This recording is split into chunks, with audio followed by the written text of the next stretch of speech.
I'm going to be adding some commentary to this run in, I guess, after the fact.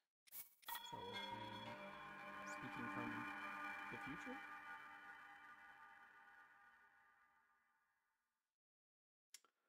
So this is all women. This is a route that I worked on. We have to talk to all of the women in the game. There are 192 of them. Most of them are really simple. You just walk up to them and push the A button, but there are more complicated ones.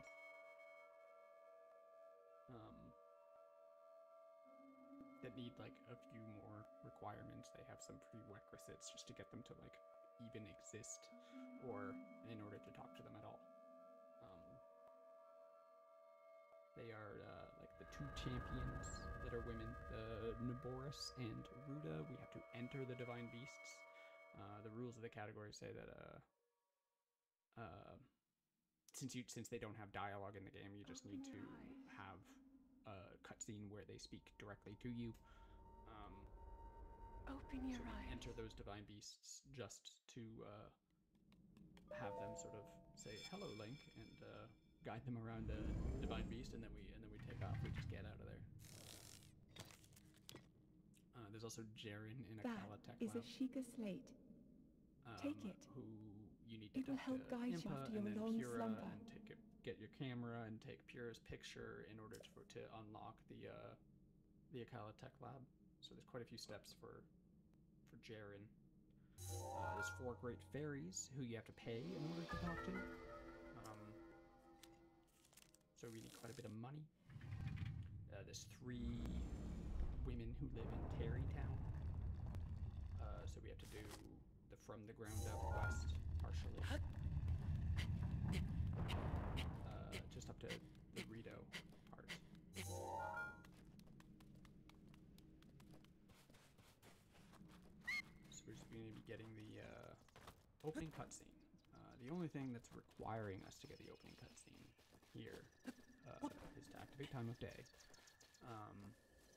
for Grace in the Terrytown quest, who you can't talk to unless you are able to visit him at night. Or you can talk to him, sorry, but you can't send him to Terrytown.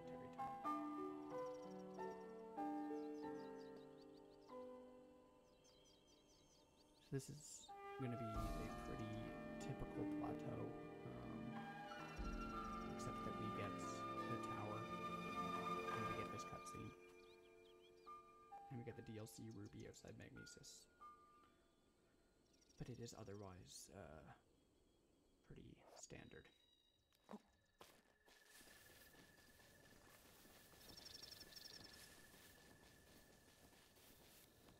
I'm also going to talk more later about there are 13 NPCs that spawn, or women, I should say, women NPCs that spawn randomly.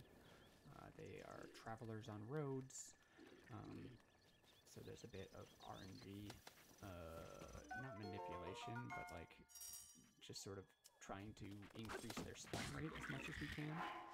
I just missed the pot lid there. So I'm just going to save and reload. There is a setup that I used to know a long time ago to be able to get that pot lid more consistently. But I just take the L, 20 seconds for it to reload. I would rather that than reset for a lot of these attempts. If I were really grinding it, I would reset. But I'm avoiding the mushrooms. You don't really need them. There's not a whole lot of early game food needed. I guess I should say that we're doing IST for Link. 999 fairies. Head for the point marked on the map in your Sheikah slate. As well as 999 wood for Terrytown.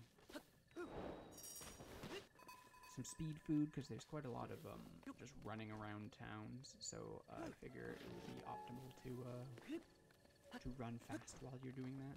There's an awkward climb there. What else do I get with IST? Wood, speed food. Oh, and the money, for the money. Great fairies, money. We corrupt some roasted Endura carrots and sell those for like 30,000 rupees, somewhere around there.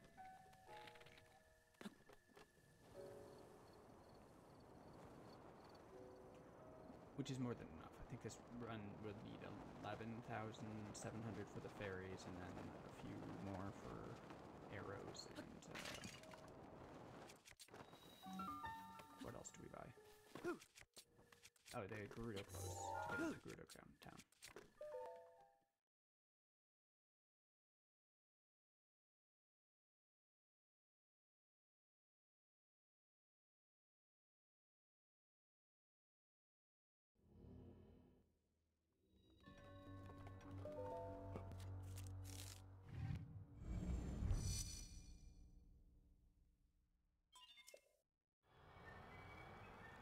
There's one woman on Plateau that we've already talked to. Her name is Zelda. Have you heard of her? She talks to you in your mind, which is a spoken voice acting cutscene, so we take those.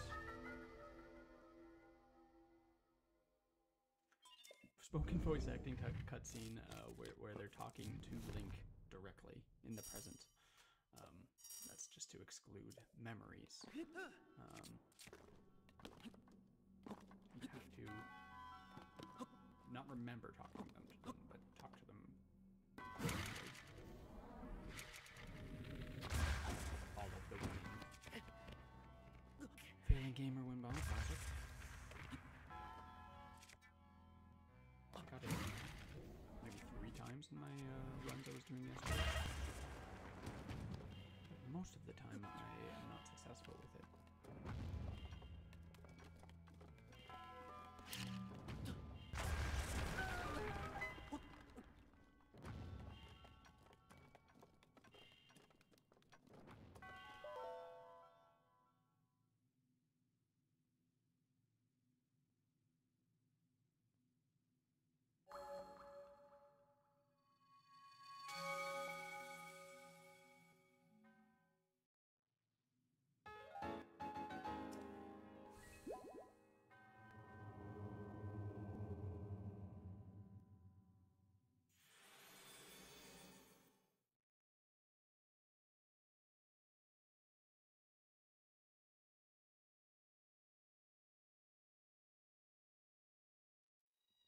So I will not be yapping too much during this, at least not for Plateau. I will have some things to say later, but for right now, just enjoy the run.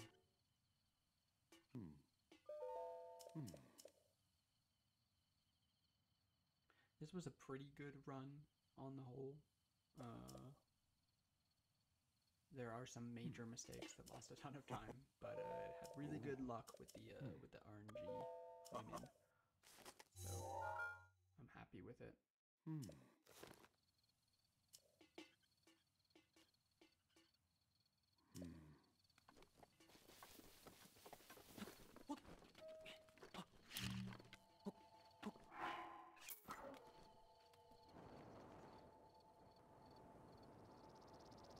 That's the one nice thing about this category, is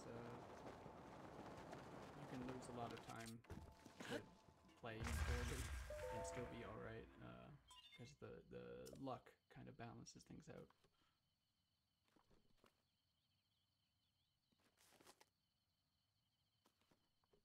I still obviously would prefer to go fast.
lost my spear, and I decided to just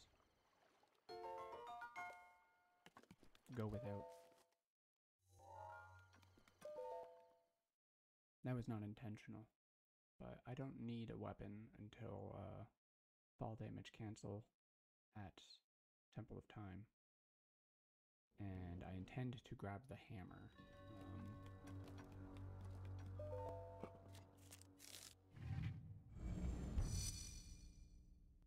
The main purpose of the hammer is just to smash some rocks in Eldin. I also use it to kill a couple of Bokos. I don't think I actually have it written in the route to use the hammer. It's just an optimization that I decided to start doing. Oh yes, that reminds me though, is that something does go very wrong with this run, and I will explain that when we get to the ISP. I had to do some improvising in order to have a good amount of speed.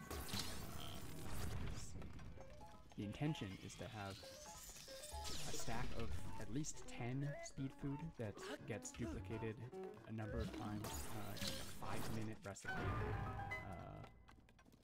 Stack of 10 is, quick maths, 50 minutes. So actually that would probably be fine on its own. No, it wouldn't. No, I would need to duplicate that stack at least once, I guess. Math.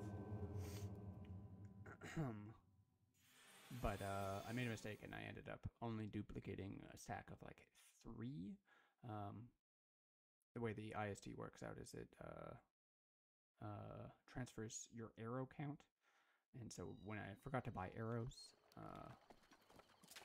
it was just the minimal arrow count that I ended plateau with that I ended up using to create my speed food corrupted stack thing.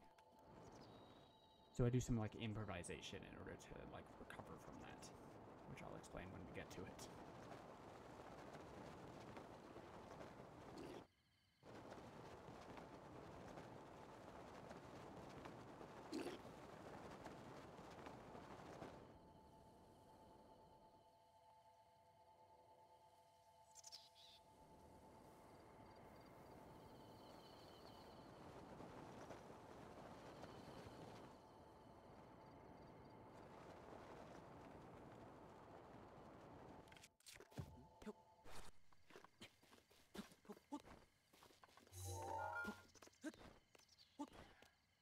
Come on, climb the tree.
So once we're finished with the plateau, general outline of the route is we go to Kakariko, then Hateno. That's to start Tarrytown as early as possible, as well as somewhere to do IST, Kakariko. And since we're starting Tarrytown, we're going to Akkala. We're getting Jaren done with pretty soon. Then we go to Goron City, and we kind of use the Tarrytown quest to guide what order we do things in for a lot of it. So we go to Goron City. There's Grayson there, as well as one woman, a Gerudo. And we get a weapon from there too that we use on Koga.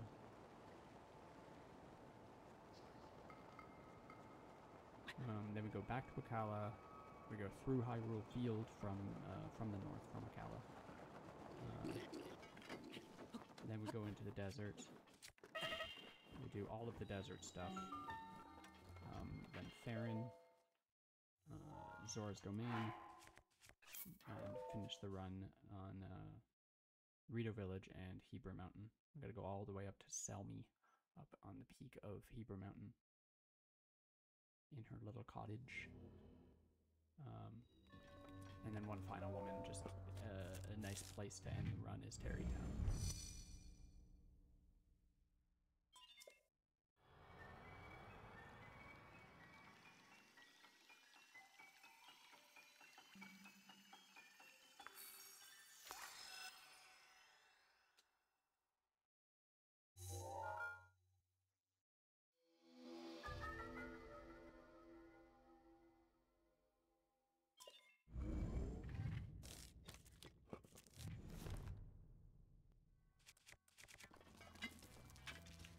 The very first stop that we make is at Dueling Peaks Stable. That is where we get the ingredients for our speed food. And that's, I guess, the main thing we do there. Oh, I guess we get some money. We sell the ruby. Because when I get to Kakariko, I don't want to waste any time. I want to go straight to the Fairy Fountain for more IST ingredients, the Fairy and the Endura Carrot. And while I'm at the Fairy Fountain, it is best to pay the fairy, the Great Fairy, who wants 100 rubies. Ho!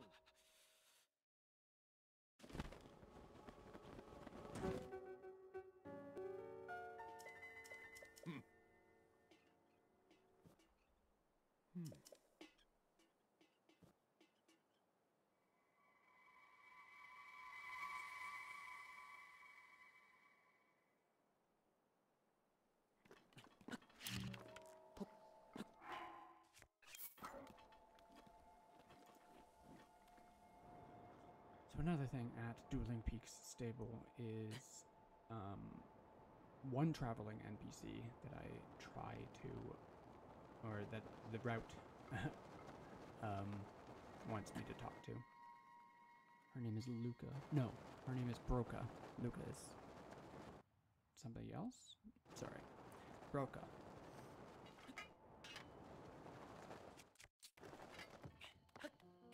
But in this run, I get lucky, and I see two others, Toma and Celessa, who are routed to talk to them in Hateno Village.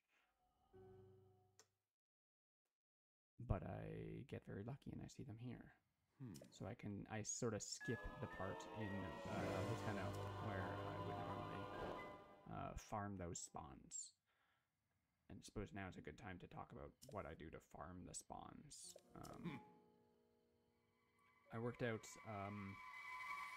that they have the traveling NPCs along the roads have a spawn rate of about 10% if you just load in on the road.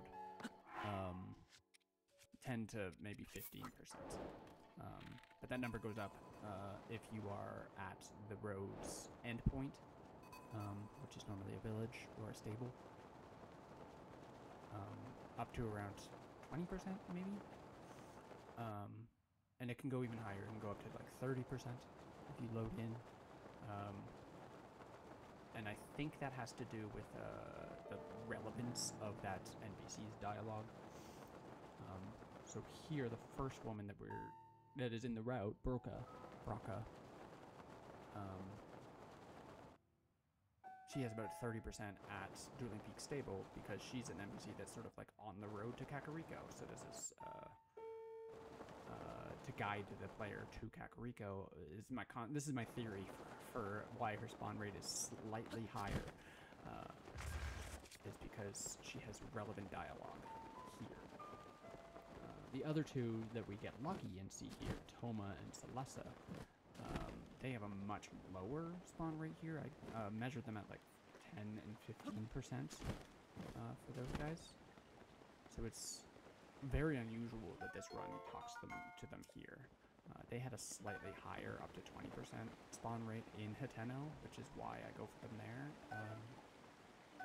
Preferably, like in the route.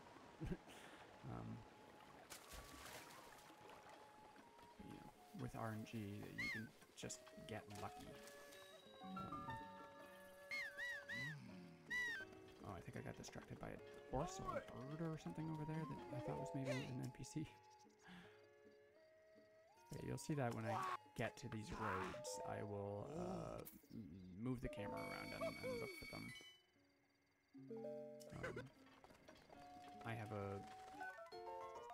I've done this enough now and done enough research on it now that I kind of have an understanding of like where their spawn points all are. I also have a map of it that is somewhat useful. Although I haven't seen them spawn on points that aren't on this map, so I'm not sure if I have a full understanding of what spawn points are. But anyway, this is the technique for spawn farming, I guess, is what we want to call it. I'm positioning myself on a road within the location tag for the stable. You see the Dueling Peak Stable pops up in the corner there when you load into it. That means I'm in the stable, I'm also on a road, and I'm looking at a cluster, I guess, of spawn points. And those are the three factors that I found like bump up the spawn rate ever so slightly.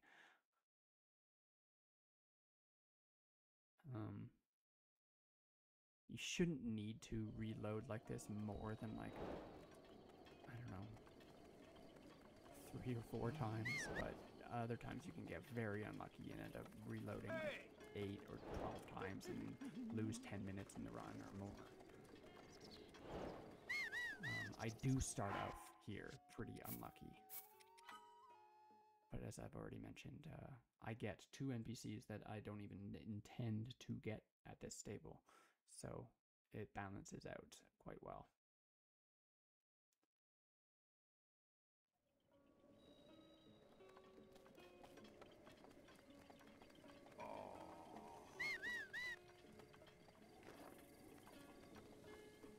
Yeah, I think we've already had 4 reloads, if I'm not mistaken. So far, not so good.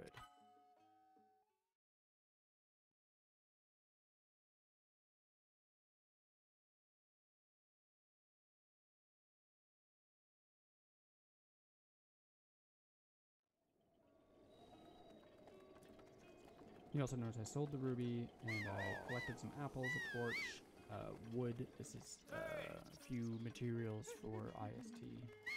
The apples are scrap, but also picking up apples is a faster way to talk to Sagessa.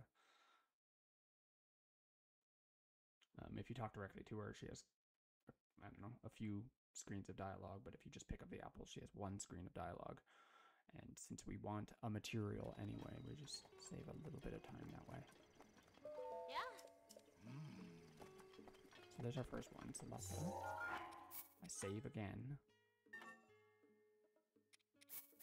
because I don't want the game to forget that we have talked to Celessa.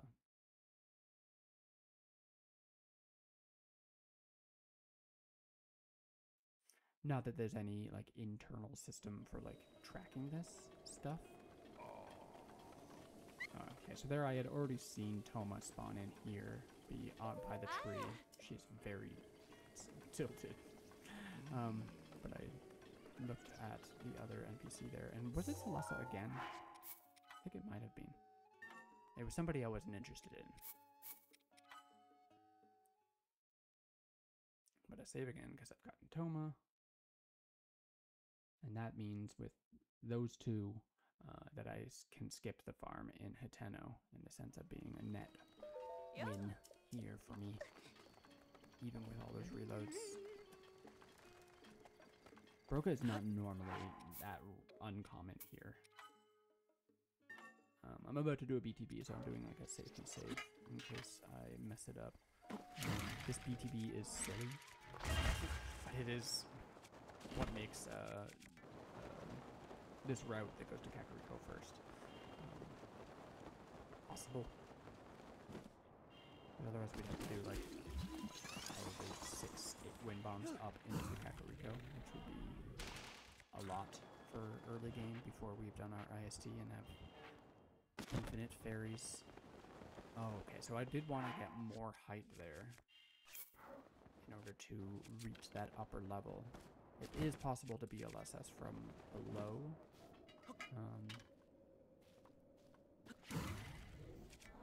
But not just an easy BLSS. The step up is awkward, and you gotta kind of steer around the hills, which is awkward. I have enough food here, so I just opt to eat the one pepper to give myself enough health to get up to the spot I intended to get up to there.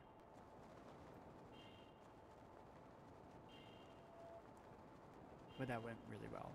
Normally I end up failing that BTB once or twice, or maybe more. And reloading.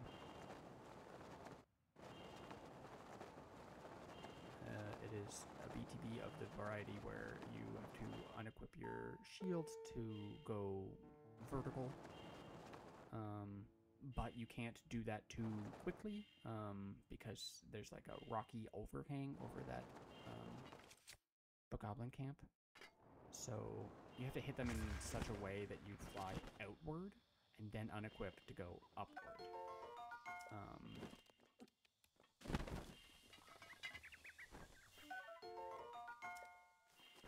I hope that makes sense.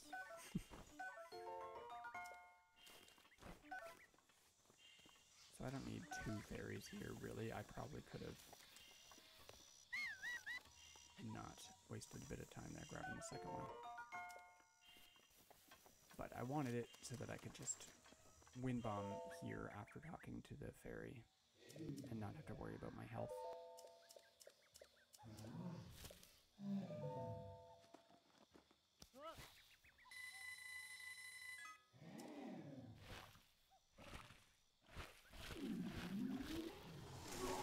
So here in Kakariko, after the fairy, the women are Paya and Impa.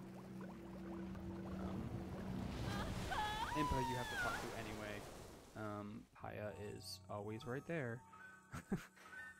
so we talked to her as well on the way into Impa's. Then we have Coco and Katla, the little girls. I aim to get to Kakariko for about 4 p.m. But I think I'm always early. Yeah, it's like 3:15 p.m. now. So being 3:15, the only real difference is that Katla isn't in the best spot. She'll be like running around until 4 o'clock. Oh, okay, I'm trying to break my shield here as well.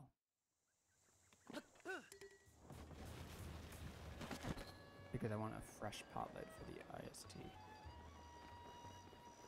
It's also slightly faster to talk to Coco grabbing the potlet, so nice and stylish. Link is just really graceful.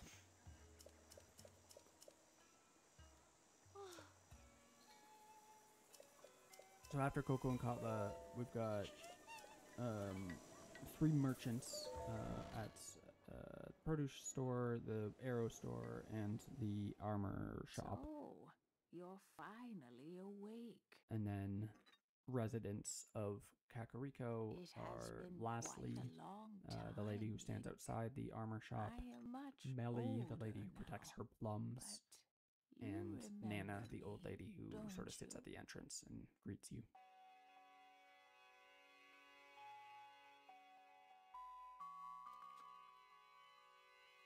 Oh, So you want to talk to Impa twice here and accept the prompt on the second talk.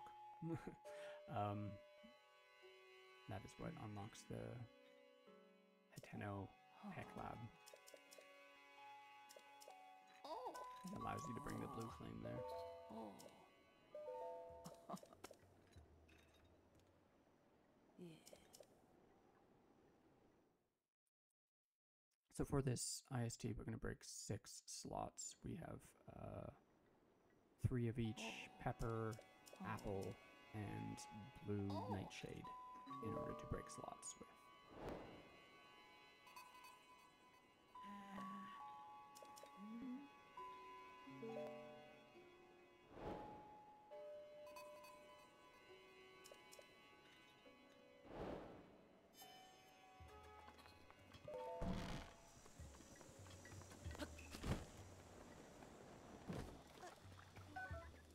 Grab my pot lid,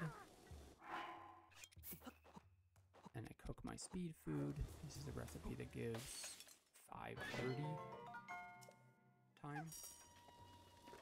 I take a quick look for, since it's exactly 4 p.m., Katla will be on her way here, but depending on where she is in her cycle around the town, I might not have seen her, so just took a peek for her before I popped in here. Dropping some materials so I can pick them up later and break slots with them. Smuggle them.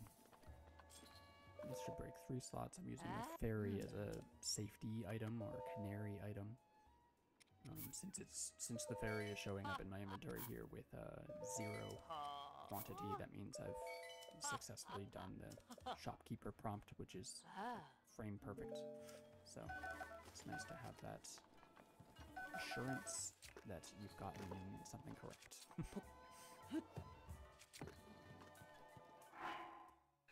And then basically do the exact same thing again here with 3 of the same items. Because of the ones I've dropped, I can just do it again.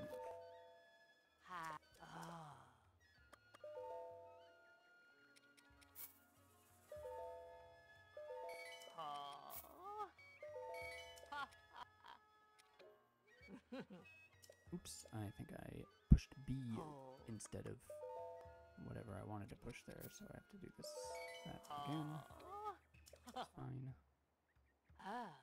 All I need to pick back up here is my fairy, since I need one in order to corrupt it.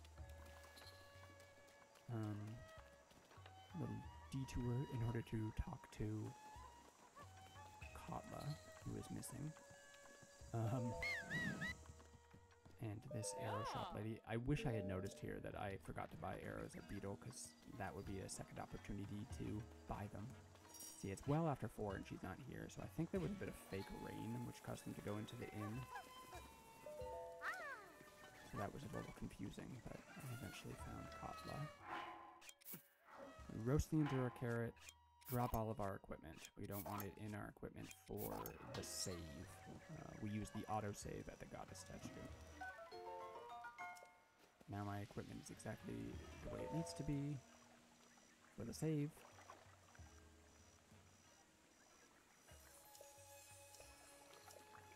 Turn in my stamina vessels. We count the goddess statue, Goddess Hylia, as a requirement of the run. Otherwise, I might not have redeemed orbs here during the IST, but since it's a requirement to talk to a goddess statue anyway, I figured why not. So now that we've got a save, the goddess statue did an autosave. We're just going to drop all of our equipment, so we have M count 0, which is the thing that sorts newly picked up equipment to the right side of your inventory, and that will allow the offsets to be in the correct position, so that that inventory, when it gets copied back, is aligned with the materials that we want to corrupt. So that would have done the corruption there when I push save. This is where I think I noticed that I didn't have enough arrows. I only have 3. So I start to panic a little bit and try to do some like damage control. It's not going to corrupt the speed food as much as I'd like, so I do an unintended thing there, and I don't eat the speed food. That is to copy over 1 extra speed food because I need all I can get right now until I figure out what I want to do. And that's also what prevents me from copying over the hammer that I picked up in Stasis. I wanted that hammer. I was going to use that hammer. So I got to get another hammer, which isn't such a big deal because we're going to be walking past a hammer at Link's house. But I got everything else I needed, so I'm able to just carry on for now. Unsure of how I'm going to copy that stack of speed food. I want another one. It is covered by the offset, so really all I need to do is a reload. And because of all the road NPCs, like I know I'm going to be reloading. Although,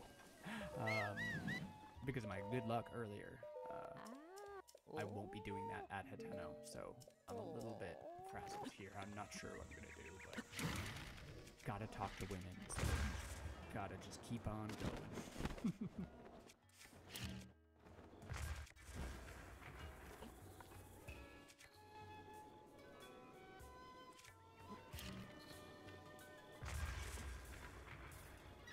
I think this might be a little bit of me being frazzled, just missing that wind bomb and whatnot.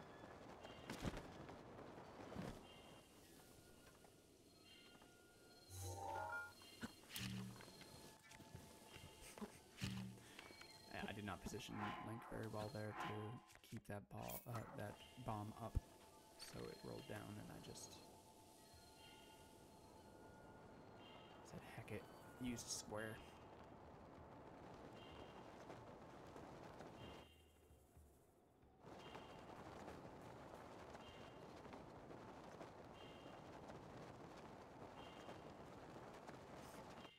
So now we're headed to Hateno, but we'll make a stop just outside Hateno, where there's a traveler, a Yiga traveler.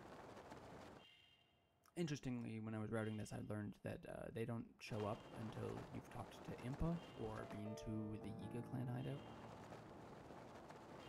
Not that it really matters because we have been to Impa, but it was an interesting thing I learned about this game when I was routing this.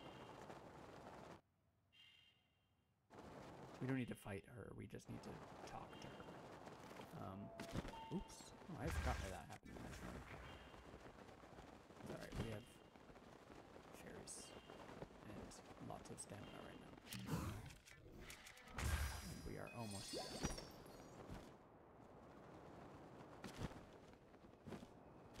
Yeah, so we only need to talk to one Yiga disguised as a woman.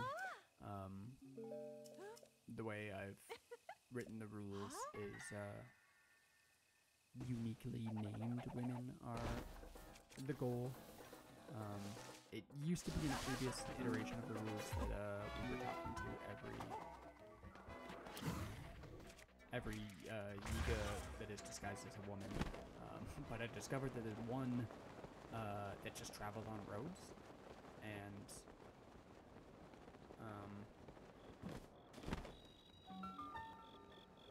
that made it pretty difficult to route because I wasn't sure. Like there's not a lot of information on these traveling NPCs out there. There's enough on the what is it 13 that we do need, but no information out there on this Yiga. I didn't even know that she existed until I started doing a bunch of research on these road NPCs. So right there, you notice that wind bomb was not exactly in the right direction. That was me being silly. I went out of... sorry, I routed this in a different spot slightly.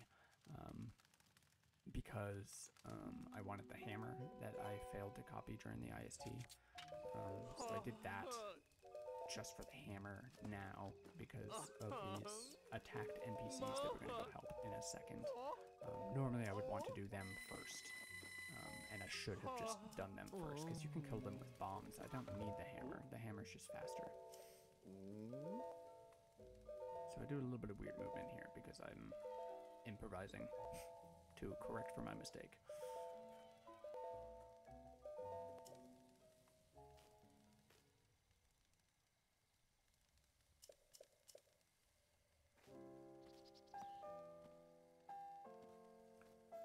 So we've given Bolson 3,000 rupees, and we've sent Hudson off to Terrytown to start his little village.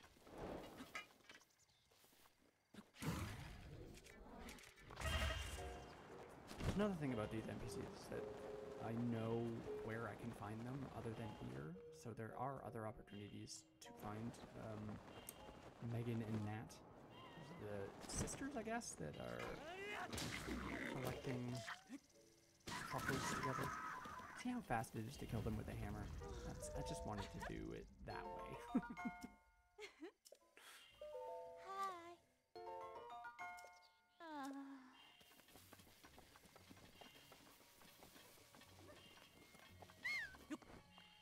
So now there's quite a lot of women. I'm not going to talk about each one individually for how many are in Hateno, but you will see how many there are. I've routed this for midday, around noon. Most of the other villages, actually, I think all of the other villages I want to do at night when I can, because being in bed sleeping is much easier to find them, like it's faster, except for in Hateno. In Hateno, they are all over the place when they're sleeping. The houses are quite far apart, so I would prefer them to be mostly all in the town square here. As you can see, they are pretty clustered.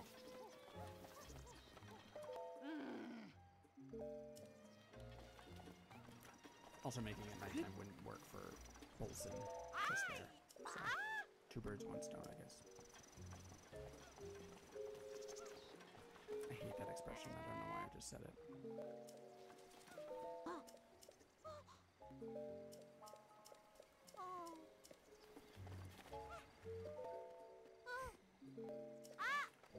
The innkeeper here has a funny optimization where you get much shorter dialogue if you're standing on the counter.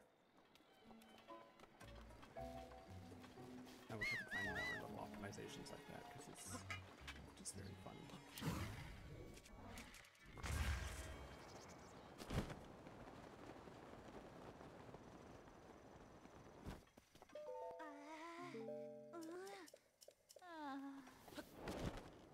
And this is the last lady in Hateno, other than Kira, where we are going to next.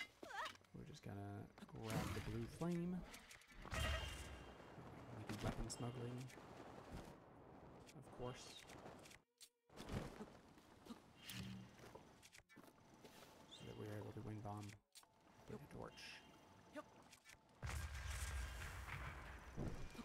And get up there pretty fast.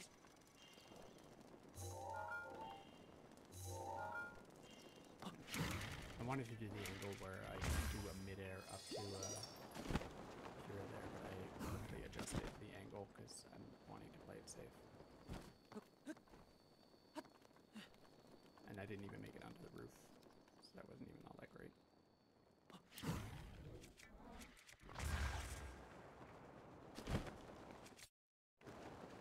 It's fine. I'm being hard on myself. I'm doing great. Good speed run.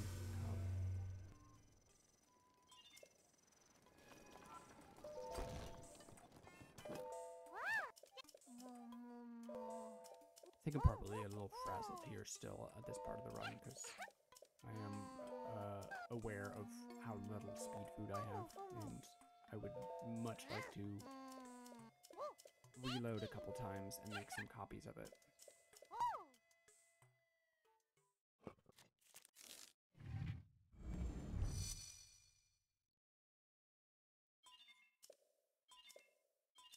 what I decide I'm going to do for that problem is, once I get to East Akala Stable, I just want to do one reload, because there is a chance of spawning Laroba there.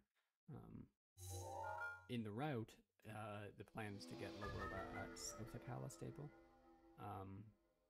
because there are 2 NPCs that you kind of get there at the same time, so it is ideal to do 2 in one place versus just 1 in East Akala.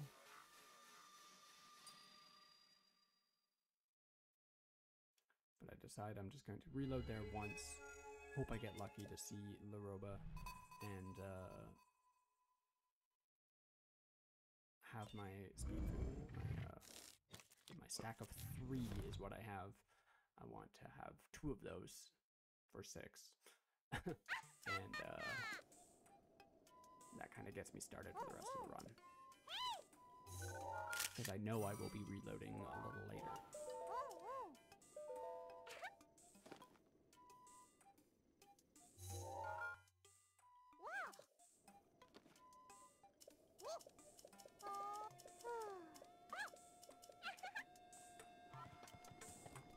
Just about to run out of the 1 speed food that I started with. I think what I do is I just leave it until I am at the stable. There's not a whole lot of running between here and the stable. It is just flying. The splits I have saved 4 minutes there. The splits are not to be believed for most of this run. There's, I guess, a glitch that I encountered with this speedrun timer. So later on in the run, it will look like I'm very behind. But I think it is accurate up until Gerudo 1.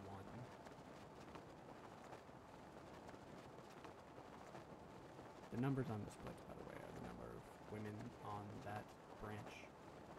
I thought it would be helpful to see that there, although I never really look at it, and I ended up just memorizing the route anyway, so I don't even look at the route.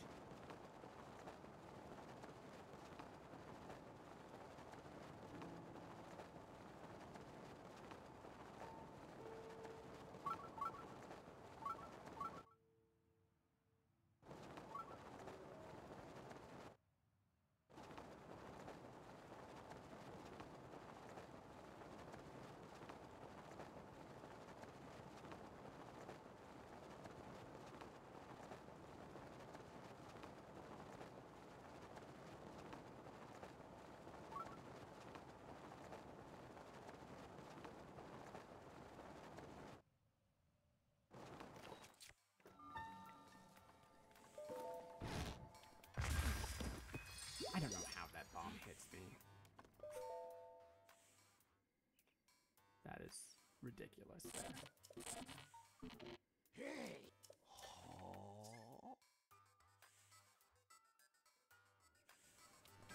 So there we go, we have gotten Jaren. Jaren is annoying how much is required for her, but we did it.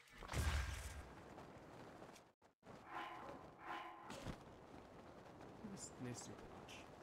I saw some lag there, but I don't think it was enough. Where I missed the input.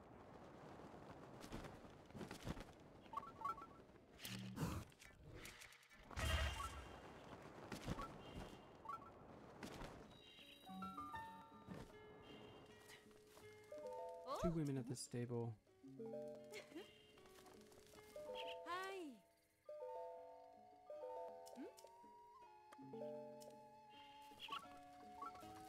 And then, like I said, I want to stand on a road in a stable, looking at spawn points, save and reload. Oh yeah, I should have eaten the stealth food there before I saved, because I ended up keeping it. The reason I ate it there is just because I wanted to get out of the way. I want the stealth food to get out of the way. I don't need it. That was gifts from the NPCs I saved. And would you look at that? I got lucky and Larobo was here, and that one reload I was planning to do. So that's very good luck. It'll save me time later on the Akkala 2 branch.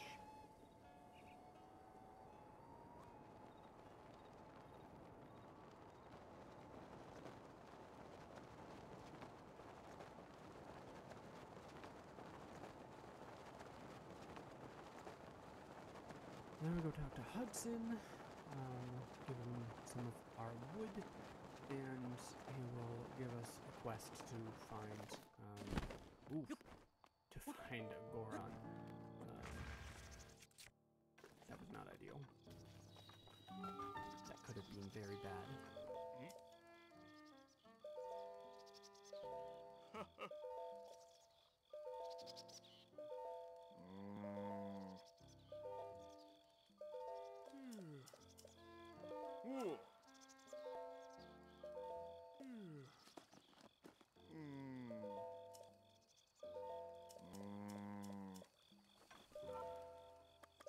We make it nighttime here. I think Grayson stops working at 9, I want to say. Yeah, it is 9. So I have to make it night here, otherwise that would be too early. I have experimented with not changing the time of day there and see if I get there on time. But being early, you end up waiting around.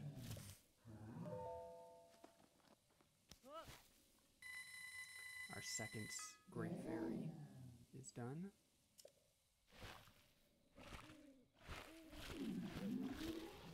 We hardly worry about money at all. I mean, I guess that's the case with all modern speedruns of this game. Money is not a big deal. Health is not a big deal.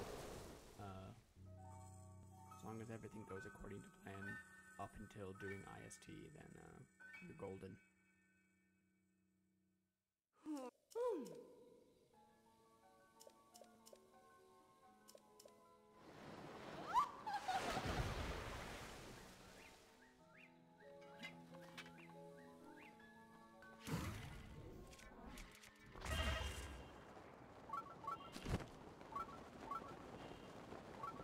It would be interesting to route this, 2 years ago before IST. Ruby routing was very different back then. I probably would have used item transmutation to duplicate a bunch of diamonds.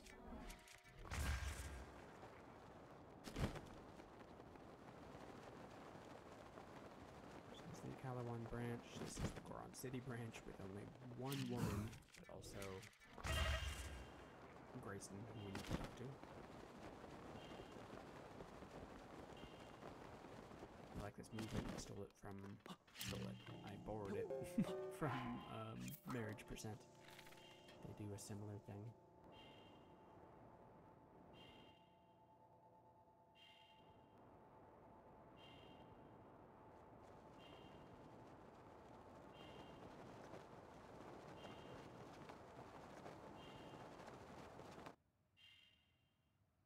Kind of intentionally do a little ping pong link here.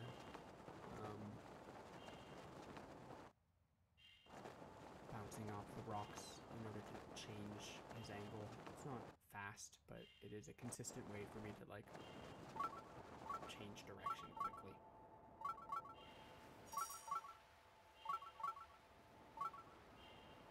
So you end up losing a ton of speed and have to wiggle again. I'm not too worried about the bow. Like 20 full seconds before the bow will burn out. Which is plenty of time.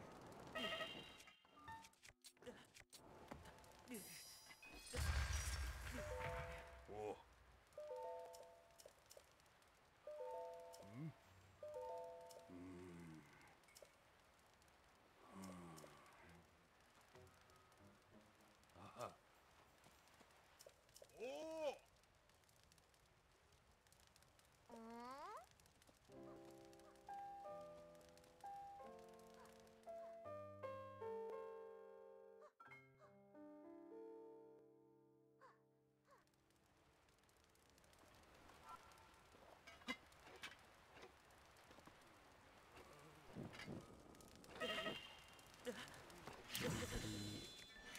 damage to start there. Could have gone really fast and not needed to do that, but playing it safe. You try to do a wind bomb when you're just about to get the burn damage for the first time. You get the iframes and it won't let you ragdoll, in case you're curious.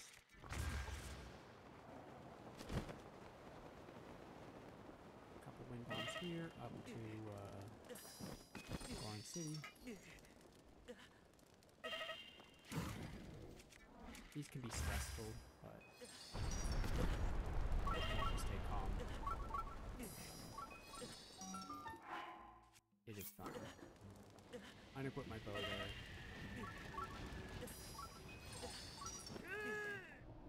It is possible it will burn up in this cutscene, if it is burning when the cutscene starts. It's kind of weird that that happens for some cutscenes, but not all. But game developers do weird things.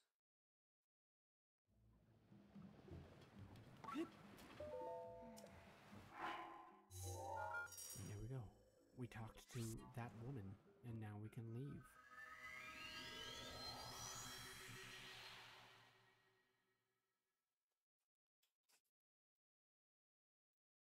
Going back to Tarrytown, talk to Hudson, give him some wood.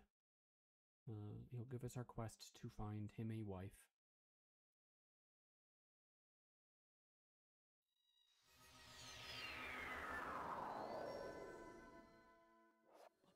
And then we go to South of Calistable and start our journey through Hyrule Field in this branch.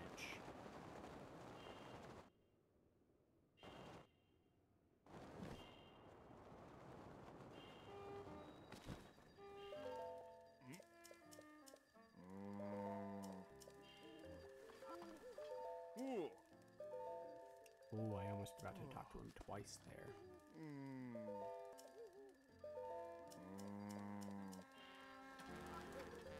It's 2 steps. Give wood, and then get the mission to find a new residence. Find a wife, in this case. That's not what he tells us to do, obviously, but, you know, that's what it ends up being for him. We're so happy for him. So the Calistable has 4 women here. I think it's probably more than any other stable. It also has 1 traveling NPC that we want to get here. Ordinarily 2, but we got, what's her name? Laroba earlier. So we only are after 1. I did the wrong angle on that wind bomb there, but you get the idea.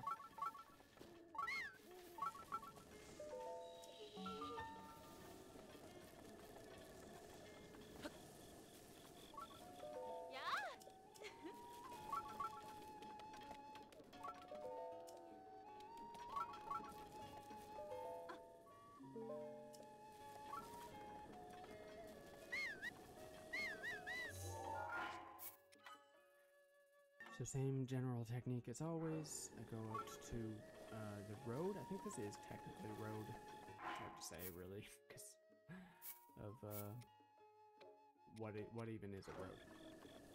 But on a road, at a stable, looking at spawn points.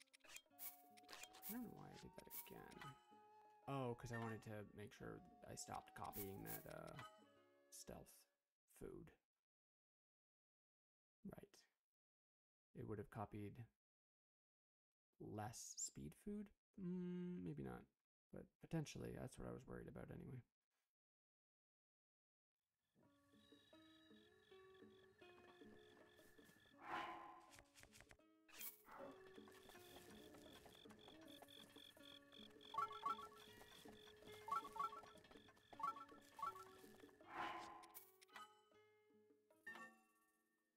Oh, that was silly.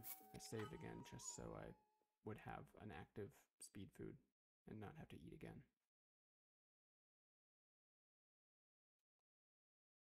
could have done that a little more optimally.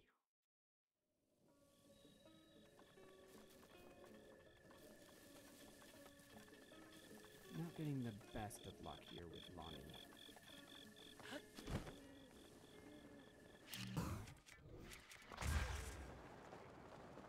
She can be way down here on this road, so out of some desperation, I just go right down.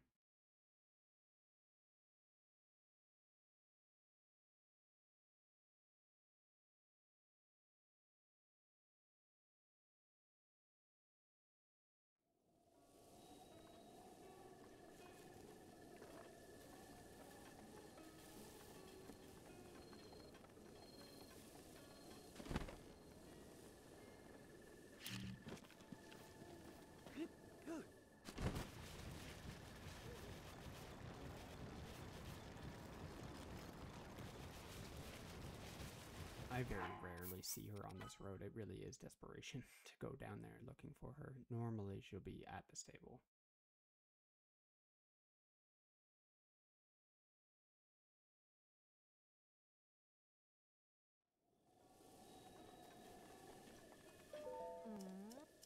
Yeah, that's another thing that I do as maybe placebo, maybe it is something, but I immediately, as soon as I load the file, I run outside of the stable. So you'll see me, you might see me do that a few times. Just did it there. My theory is leaving the boundaries of a stable will cause a spawn of a road NPC.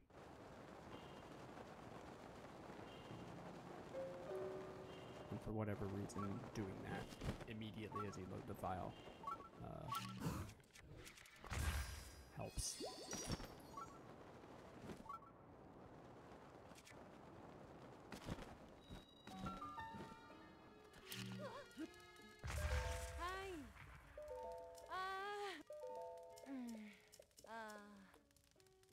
Just one woman at this stable, Gale.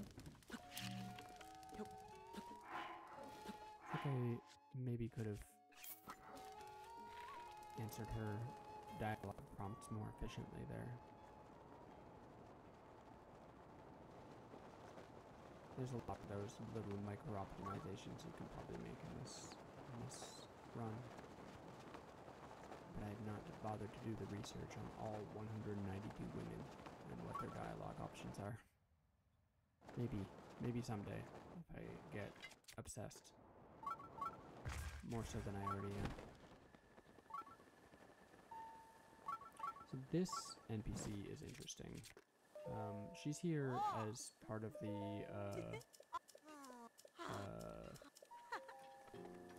NPCs whose job it is to guide you to Zora's Domain. So she's there before you've been to Zora's Domain. And then after you complete the Divine Beast, she's in the town, in the city. But otherwise, she's nowhere. So you have to talk to her before starting that main quest, or else have to complete the Divine Beast, which we don't do. So here, there's an NPC, Karsh, a Gerudo, who spawns along this road. That is why I'm doing this very silly VLSS over the road and trying to follow the road as closely as I can, because I do want to encounter her along here.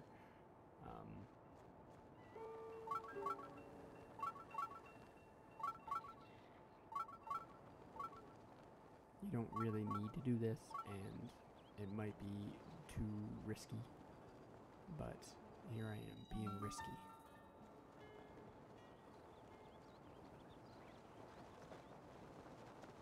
Along a road, their spawn chance is quite low. At the stable is really the best shot you have at finding them.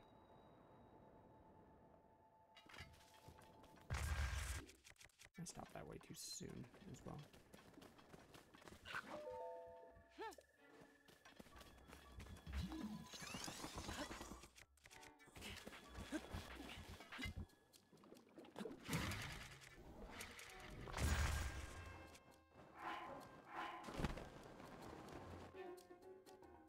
So we've got 2 ordinary NPCs here and Karsh, the Gerudo that we were looking for, can spawn on the road.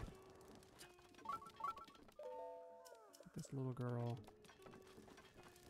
I think I do, yeah, I do Karsh next, and then I do the horse customization. That's just to avoid running back and forth, I guess.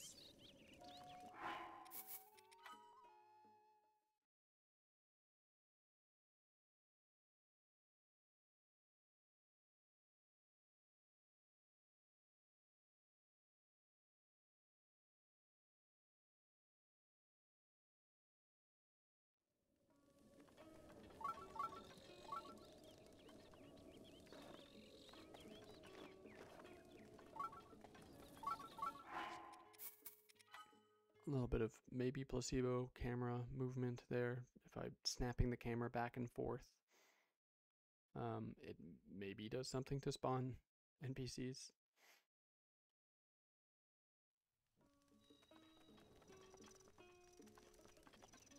I have done a lot of research on spawning the NPCs, but I have not tested everything. Because for all of the tests that I have done, it means 100 reloads. Well, 200 reloads if I want to have something good to compare it to. Then, and that is quite time consuming. So, I've tested some stuff this way, but I have not tested snapping the camera back and forth, for example. I forgot that I had pretty bad luck with Karsh here. Kind of incredible how good this run goes, considering the bad luck that we've had early on, or like in the first half. There you are. Hello, Karsh.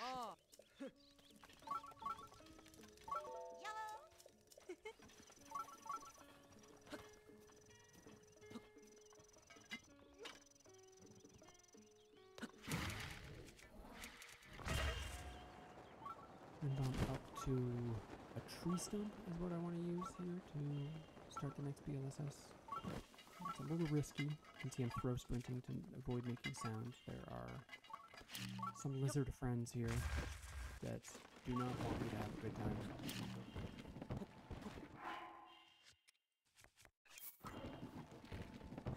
As long as you don't make a lot of noise past the first 2 and angle your camera around away from the third one there, I find that they mostly leave you alone, as long as you're quick.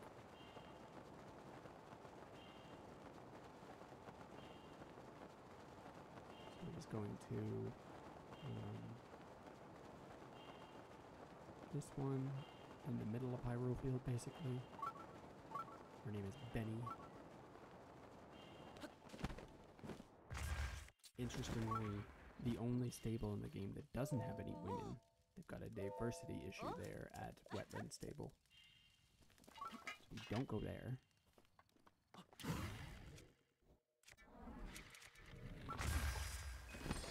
Oh, I really messed that up.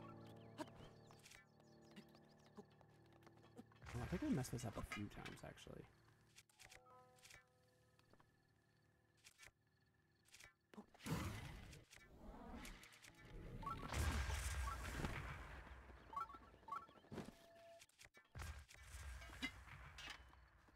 I think I ended up just doing something more safe than the turn.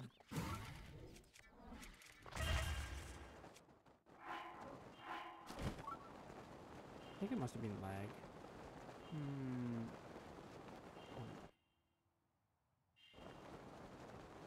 It wasn't good, whatever it was. Plenty of speed food now, even though those are just stacks of 3. You can see how fast it added up. Once I started reloading for NPC spawns.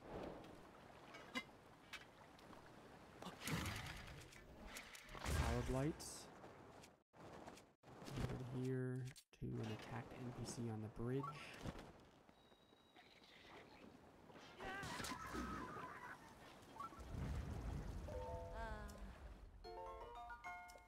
Oh, that's very lucky, and I think I end up using that later.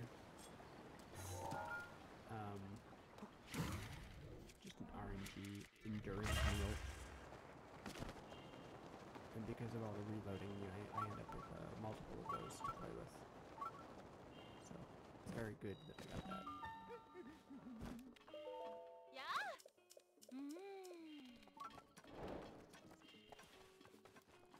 I don't even think I looked at that woman, but that was Parsi.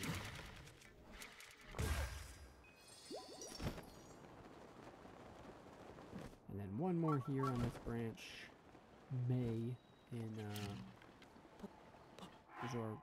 sorry, what's that called? Not Zora River. That's Lake Hylia. A little bit of a tricky steer, but this is better than the alternatives I found. It's just to go to the right of that bridge. And because of the height that we're at here, we're also able to make it under the Bridge of Hylia. Some other setups I found were not quite low enough and not quite high enough that they would just hit a wall here, and that was hard to deal with. But the setup from the bridge there works very nicely.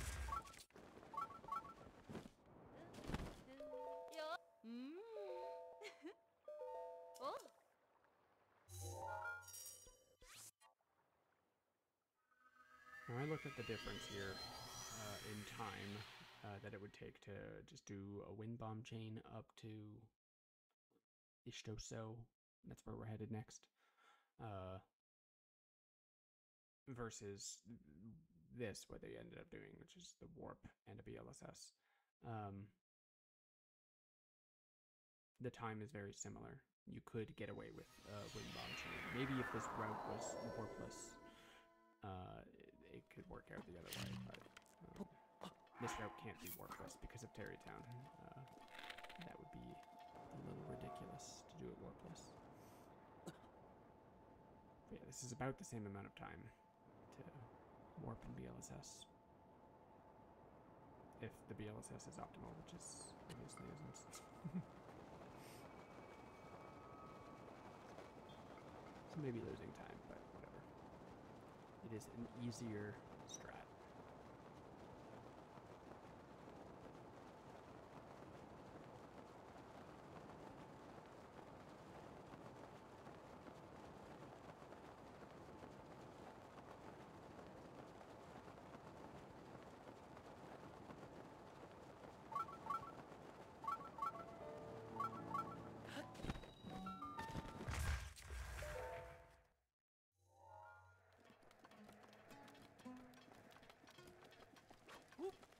Talk to the weird trash lady here, Maza. We will use Ishtoso as a warp point later on, so we unlock it there. It is nice access to Farron. But for the time being, as you can see on the splits, we are doing Kar Bazaar branch.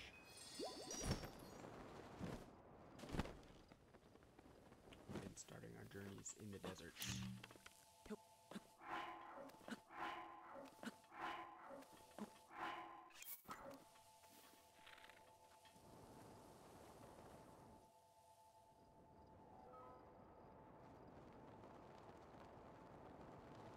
First stop in the desert is the far, far corner for the Great Fairy Company.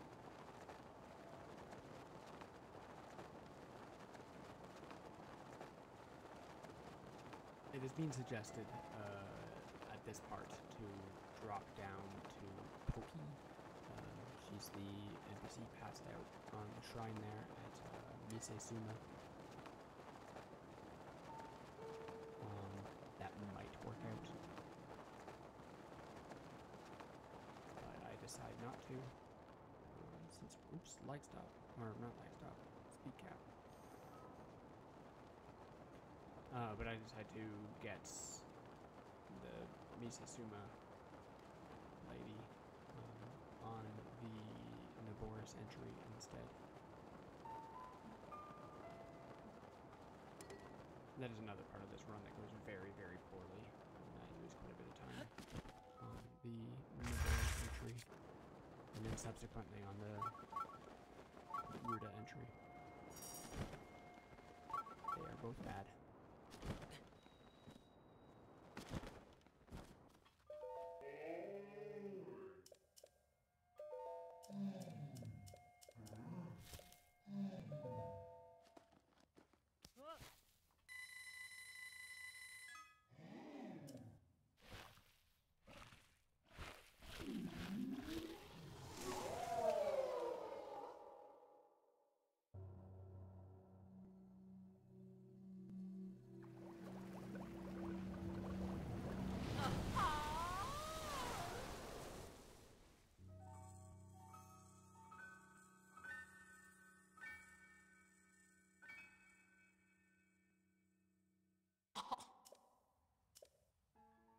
Huh? Hmm? Hmm?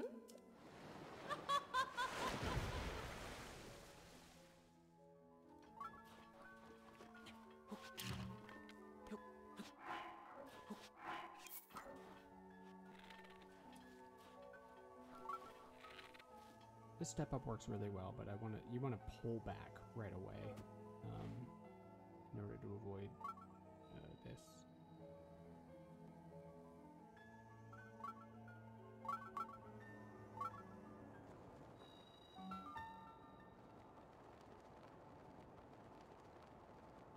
These long slides through the desert are not the best. I wish that I didn't have to do them. I have looked at different ways of routing the desert quite thoroughly, and I cannot figure out a way to go to the ice house and the Great Fairy Fountain in any better way than this.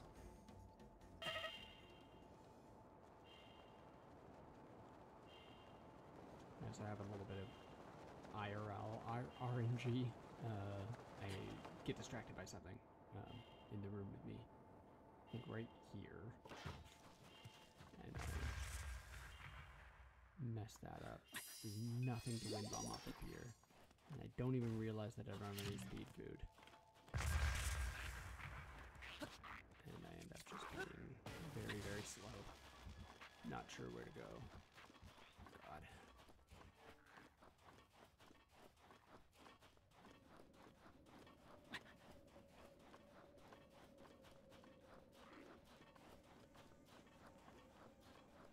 Easily lose this like a minute. Like I am still distracted by the IRL things that are doing.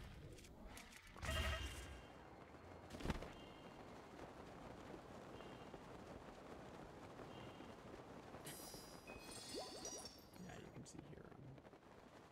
I think I put the controller down there for a second.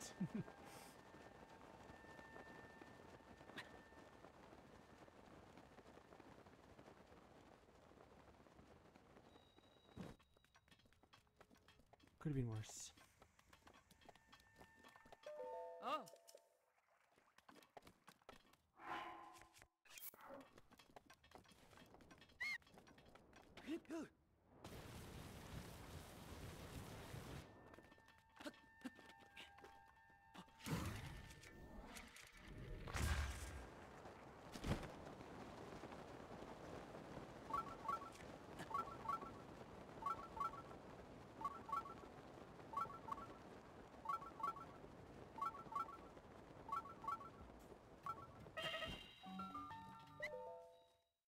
Like this shrine to warp to later, and talk to him. Oh yeah, I'm in such a habit of just like telling NPCs to stop talking that I forget that this guy, you actually do need to accept what he is saying.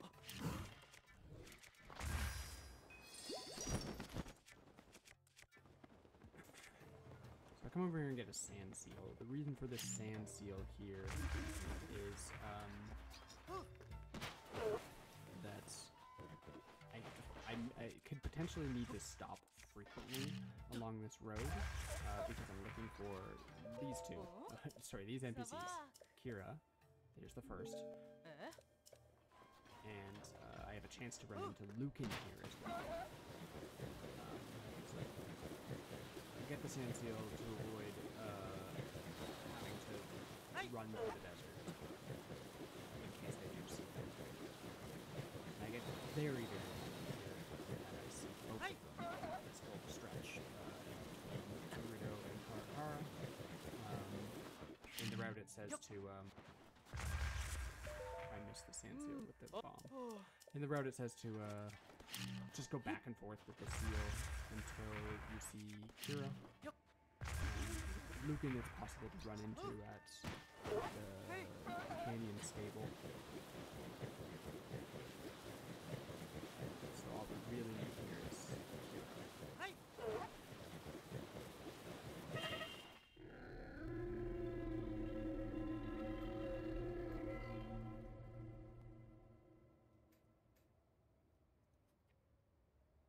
Now we're going to do Karakara Bazaar.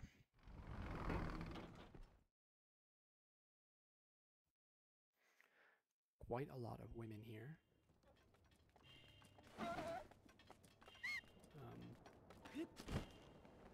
And I guess Gerudo Town is coming up fairly soon. Many women there too, huh? I think it's like a third of all the women in the game. Or no, 2/3? I forget. It's a lot. A lot of women live there. And here's Ronson for the Terrytown quest.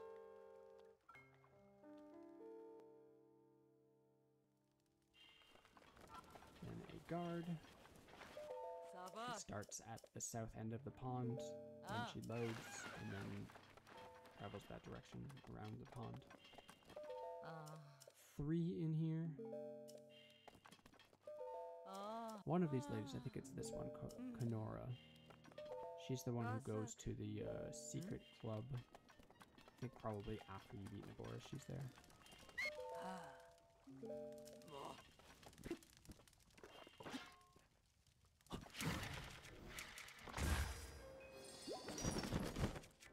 Vilia. Vilia is counted as an objective in this run. However controversial some people may find that, I will count her.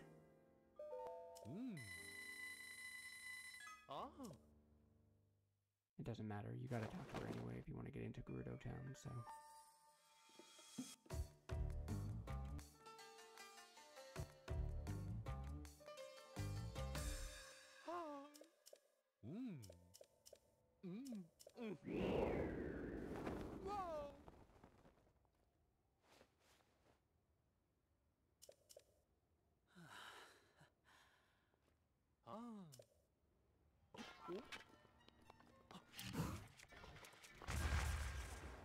That direction was really bad.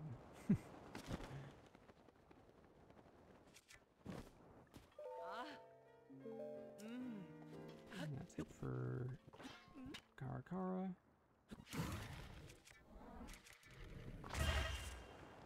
Oh.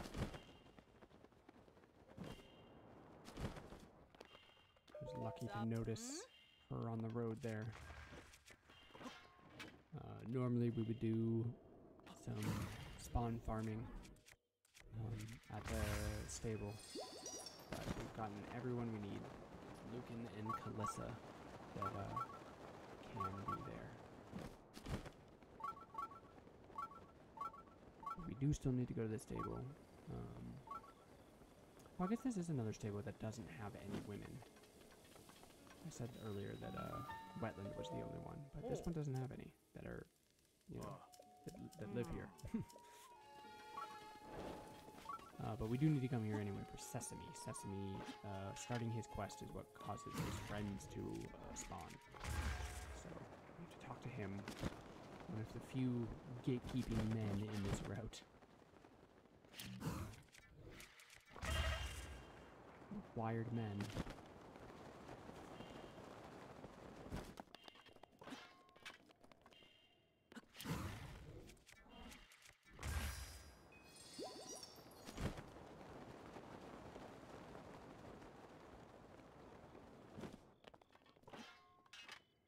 Little chain of wind bombs over to Sesame's friends.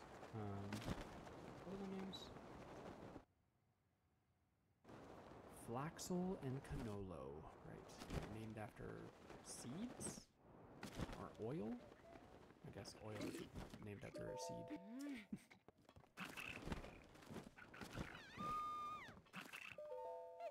You don't actually have to help them look after them, so we just let them continue getting attacked.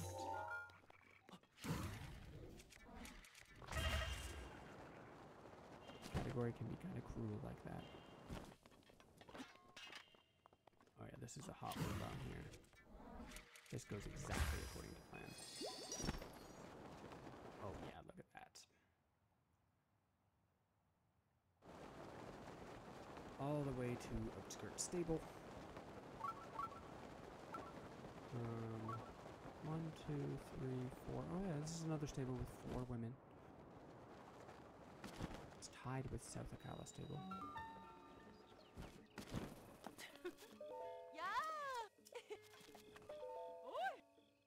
Okay, one of the lists of NPCs in this game wasn't sure how to categorize that little girl, whether or not they wanted to call her a woman.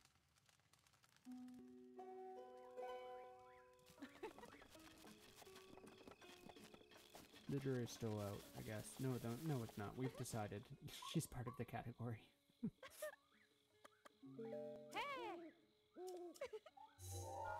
She's a girl. Why not? Cool stamp. And that's it for that branch.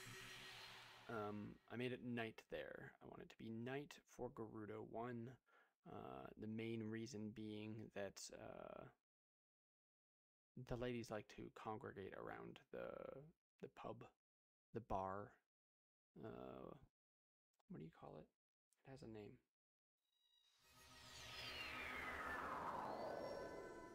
Nope, can't think of it right now. Oh well. There's Kira there. I have considered doing a reroute that does some spawn farming for Kira instead of the Sand Seal. Because of that, because of chances of just seeing her, just because you're in the area, you know. Maybe in the future I will reroute it that way. I don't know if I'm going to be doing too much more of this category, to be honest. But that is an idea I've had.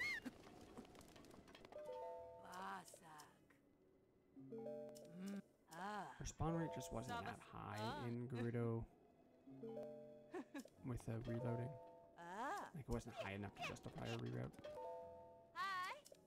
But you see, we got like what, 6 here in the bar, and then there's these other 3 ladies that are always here, I suppose. But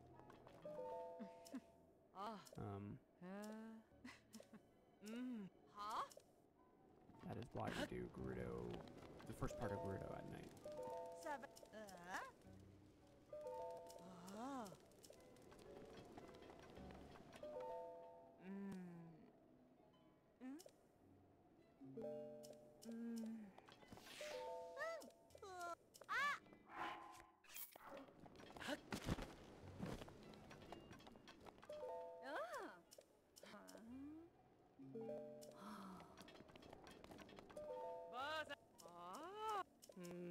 As you can see, many people to talk to. I have a pretty set route through here.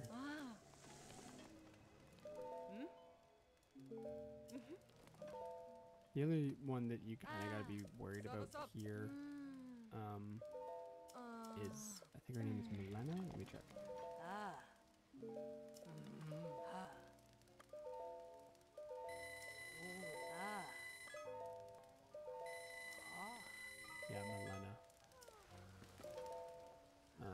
she will be coming down these steps, I think, in just a second. Yeah, she turns around, she comes down the steps, and she goes to the inn.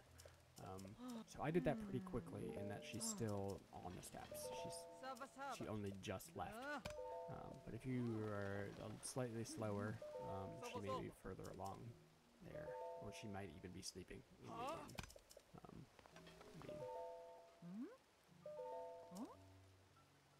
It's fine if she is.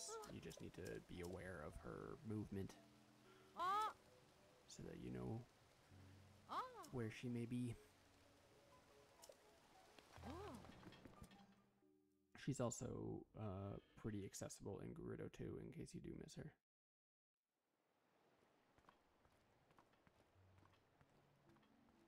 Alright, this is where my splits start to go off by a lot, because of a glitch on my timer.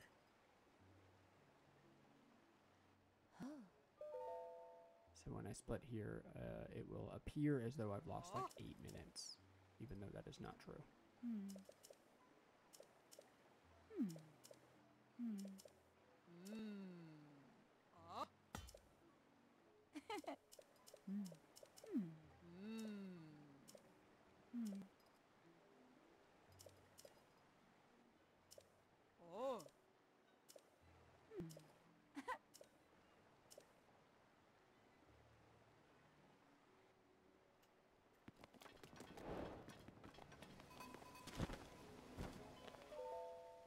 Saba.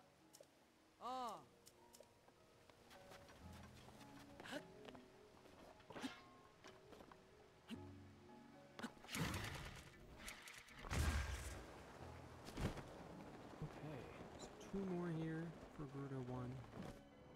And then we're going to do BTBs up to the guide out and fight Koga.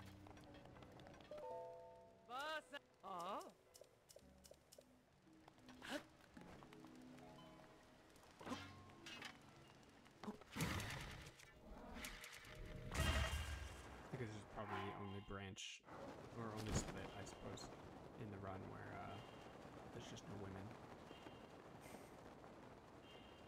I could talk to Barta in Yiga Hideout, but that is slow. There's opportunity to talk to her elsewhere. That was really stupid. Yeah, I ran up here and made a lot of noise doing so. I should have been a little stealthier there, and I could have avoided having to reload this.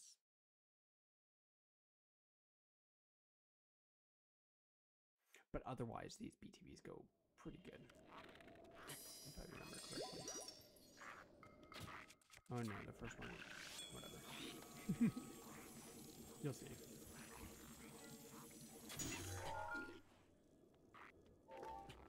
They're exactly as they do in all dungeons, so nothing special here. If you've seen the all dungeons stuff.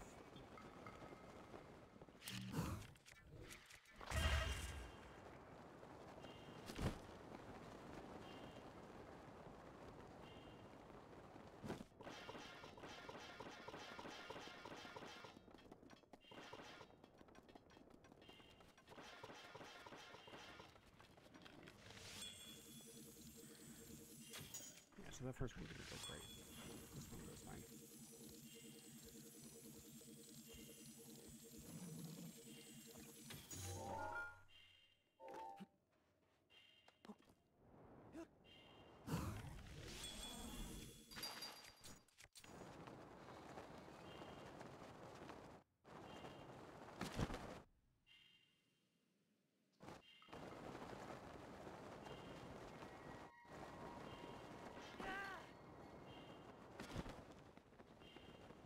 It is possible to one cycle all of the phases of Koga with this weapon. You need to get pretty perfect double hits though. You cannot afford to miss any of the double hits.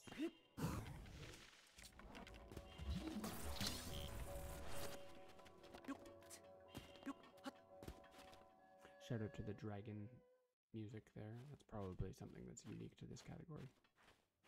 you need to have time of day and have talked to Impa and get here at the right time.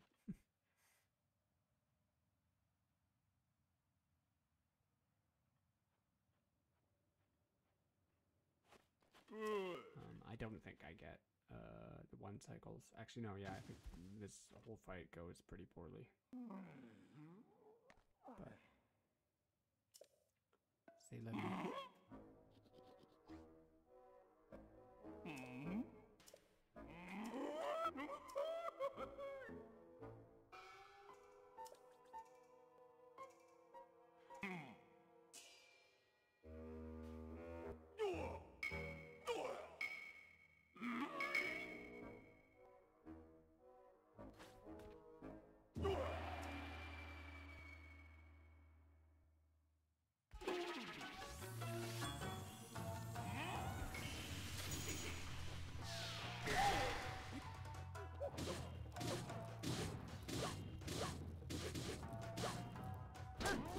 As you can see, I got a lot of damage there. I don't know what exactly I messed up.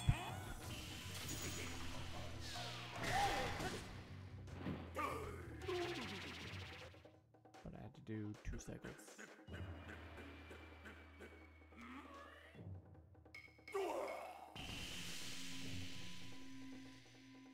I think this weapon is maybe just barely strong enough to be able to do it. It would be nice to have like a royal claymore or something with duality. There's nothing like that that I've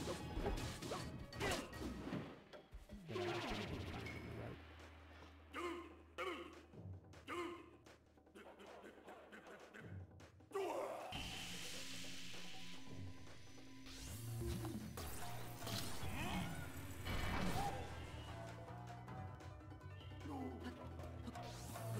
Frustrated jumps.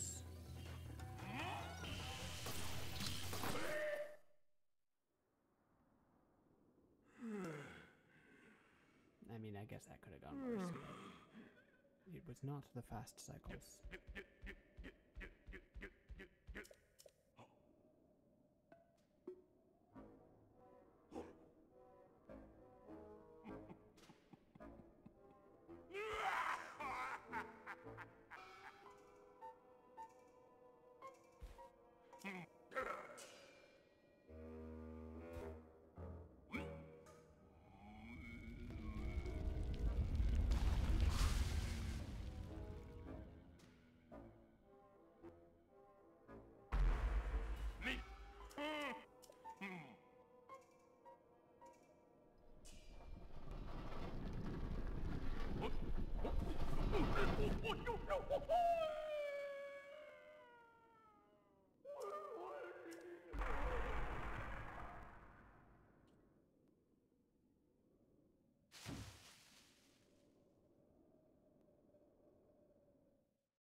Telling myself to remove Ragdoll. And then, an opportune moment here to go up to,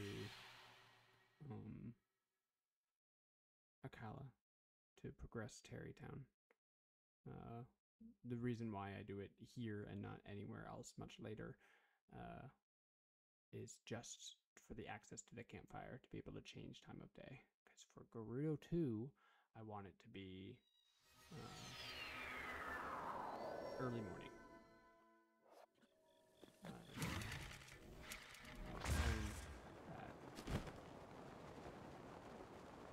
When the time comes. 2 women have now moved into Tarrytown, so that's what I'm going to do first here.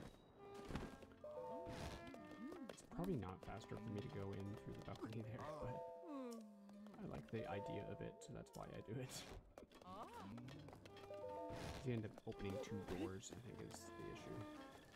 Slows you down.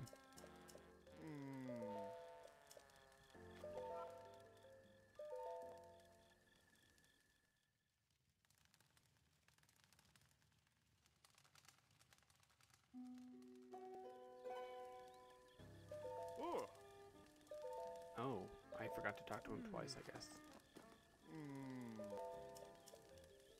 realized as I was waiting for the campfire.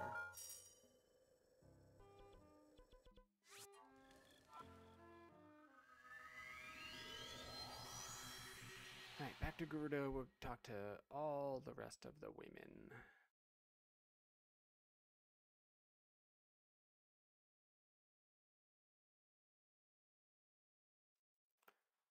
So the first thing I'll do is Windbomb to a little room that has 3 women in it. These women walk to different places, different corners of the town. Oof. Come on, get up there. Yeah, these women walk to different corners of the town. I'm not sure exactly what time it happens. Maybe 6 a.m. or 7 a.m. All 3 of them are also at the what do you call that? The dating school that they have here. That place is awkward to get into and out of. So I would rather talk to those 3 there. Then a couple of the vendors on this side of the town. One thing I do sort of is optimize my stamina. Every woman or every NPC, when you talk to them, refills your stamina bar. And I become quite used to that, and I do full sprints between them. I don't really whistle sprint too much. So here I run out of stamina because of how used to it I am there. The door doesn't count the same way for some reason as an actual person. So the door does not refill your stamina. But yeah, you can talk to that woman through the door. And I think maybe I've already mentioned, but what we do qualify as talking to a woman is seeing her name pop up on a dialogue box. With the exception of the spoken word NPCs, spoken dialogue, voice acting, and Goddess Hylia.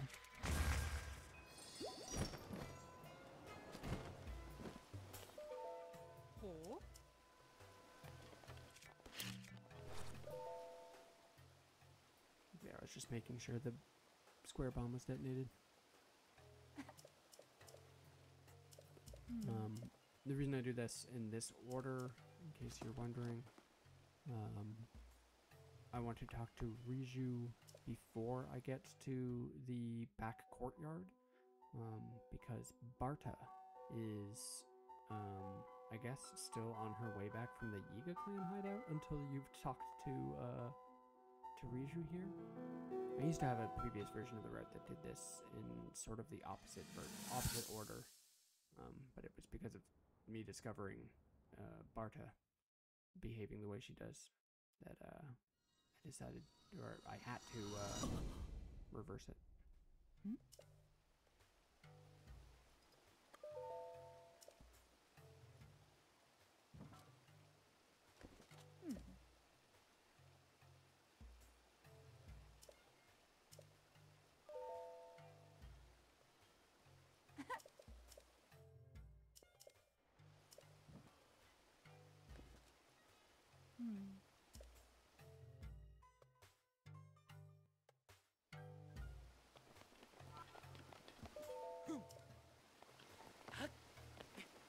Alright, I get some really unfortunate movement here.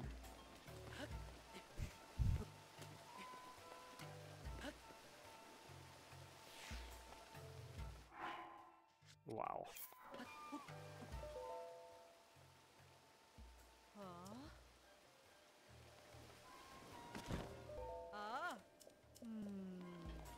Alright. Courtyard. Barta is here. Hello, Barta.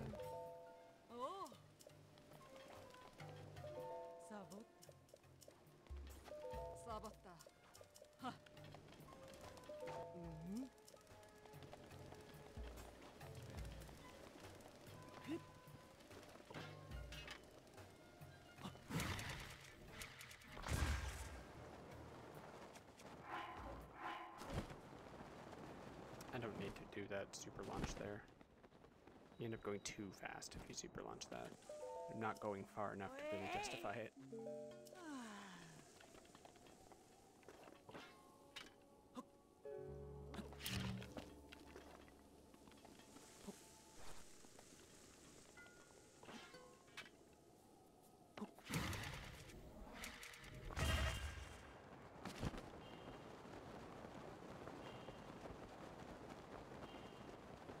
Cannot go up to the top of the lookout here. Unfortunately, Sudri is down there. So we gotta talk to her first and then just slowly climb a ladder.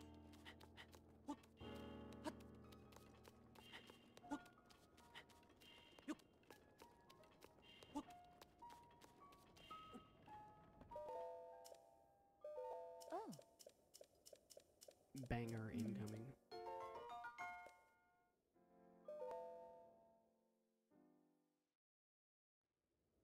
Sav.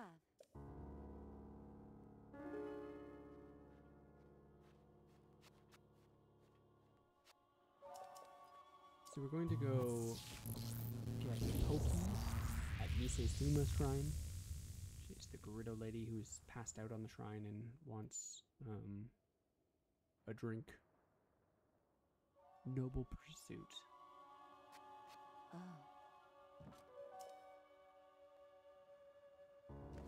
So the plan is that I go straight to the shrine on the seal,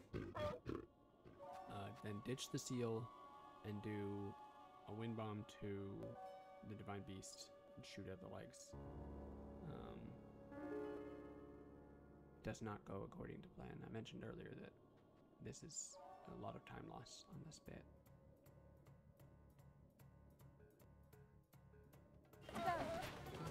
The issue being the issue being that the wind bomb that I do doesn't go far enough. Misjudged how much speed I needed on it, I guess. This section's hard to practice. I did not practice it. The only way to practice it, I think, really would be just to make a practice save specifically for this. I didn't do, because I wasn't too worried about it. Now.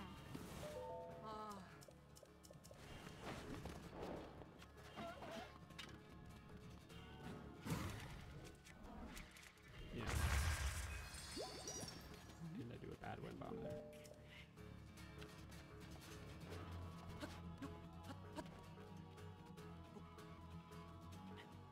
And bad stamina management. And then I think I just go for like just an easy wind bomb, just a normal front hop. And I should have done something a little faster.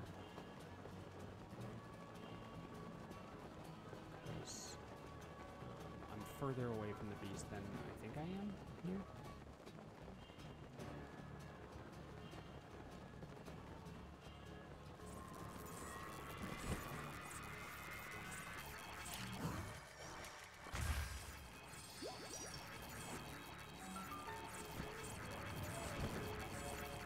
And stupidly, I think that this is close enough to hit the beast. And I have no idea where to aim, or how high to aim. I should have just done another wind bomb to get closer. Oh well.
Alright, so that is the Gerudo entry, and we're able to now talk to or be talked to by Urbosa.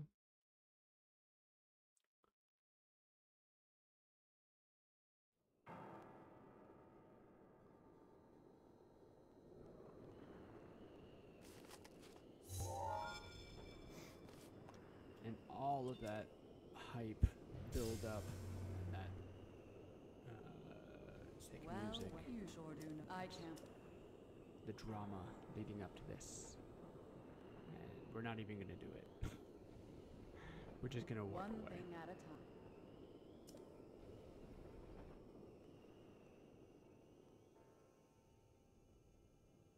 Which feels very silly to do in a speed run. But this speed run is very silly. Head over.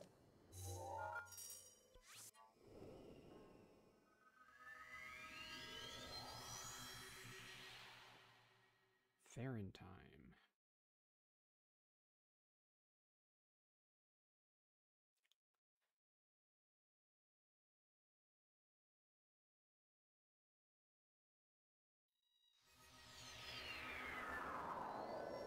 First woman we talk to here is Loon. She's the lady obsessed with guardians who wants you to take pictures of them for the shrine quest. Shoka Totone. Yes. Shoka Totone.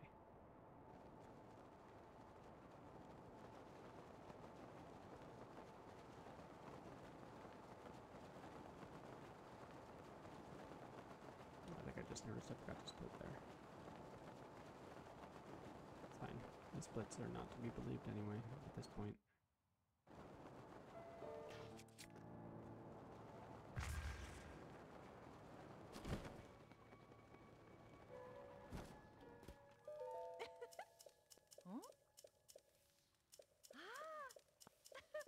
And now up to Highland Stable, where I have a chance of running into two NPCs. I don't think that we do in this run. Mishi and Tatsuna.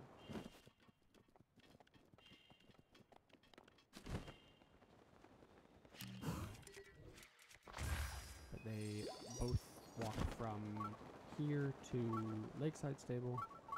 So that is where we try to spawn them.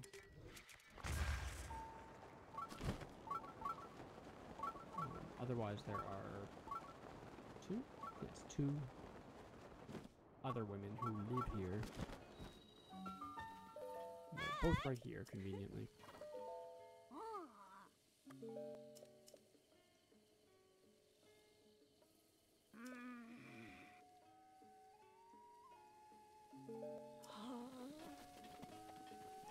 Taking a quick look around, make sure those NPCs aren't here.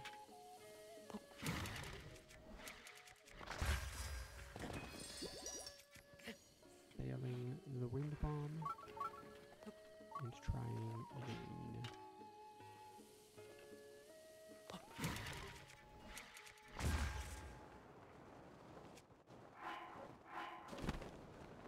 So yeah, the other big issue with that bad Naboris entry is that my duplex bow is now broken. Or breaking. Which means I have to use the... what is it? Just like a traveler's bow?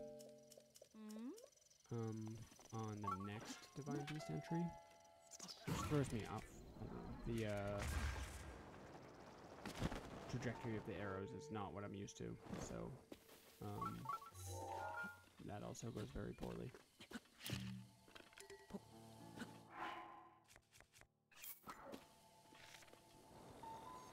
But thinking a little far ahead now. Right now we are doing Farron.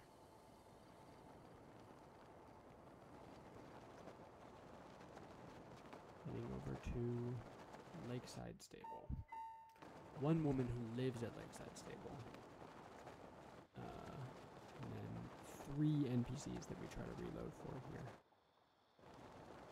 So this can be a bit of a bottleneck in the run. If you don't get lucky with So I want to make it night here for Zora's Domain, which is after this branch. But we want to get to Zora's Domain for like, I think it was between midnight and 5 a.m. is when everyone's in a pretty optimal position.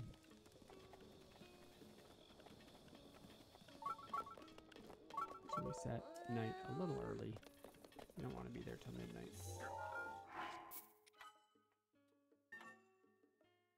So that was Seema inside. And then we save and reload a couple of times. I think we get pretty lucky here.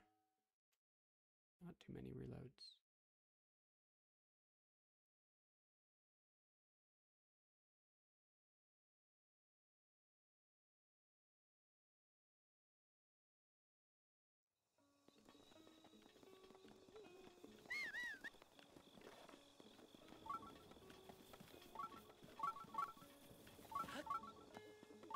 This stable, it's not possible to be on a road and in the stable.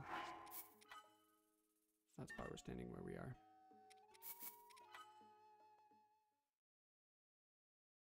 I tested, this is the stable where I tested the facing camera directions pretty thoroughly. So I tried about 4 different options where to stand and where to look. And this one had the best rate of success. It's like 20% for Letty and Tatsuna, and higher, like 30% for Mishi.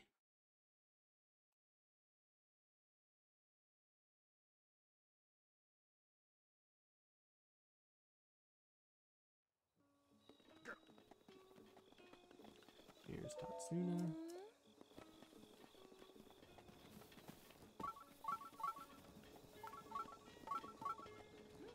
And there's Mishi. Sick. Yeah, I adjust the angle there. I don't know why I ended up doing that, because this goes the wrong way.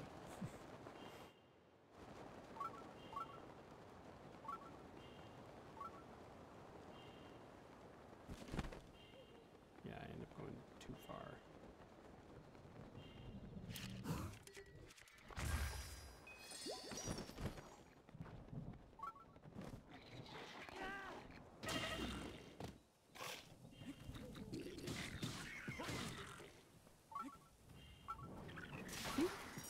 That dude just hit me with a weapon.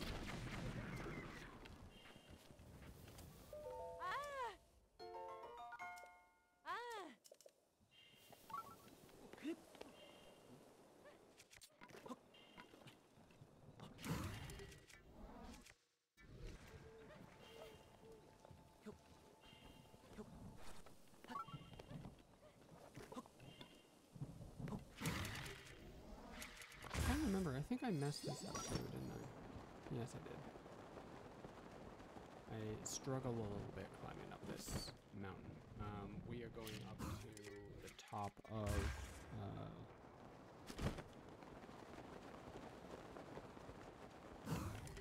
Tuft Mountain. This mountain with the heart pond on top of it. There's a Gerudo up there.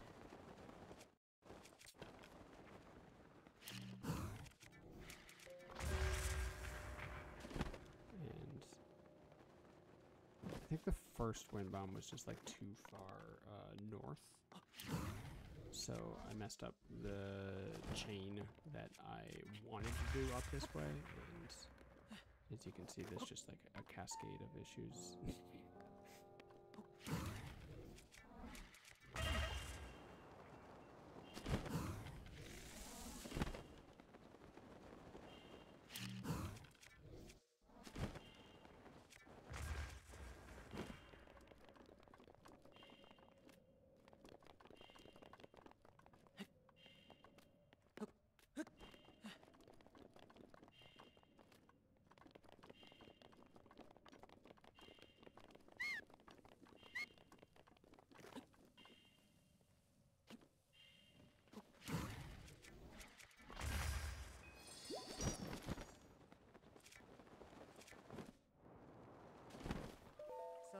Now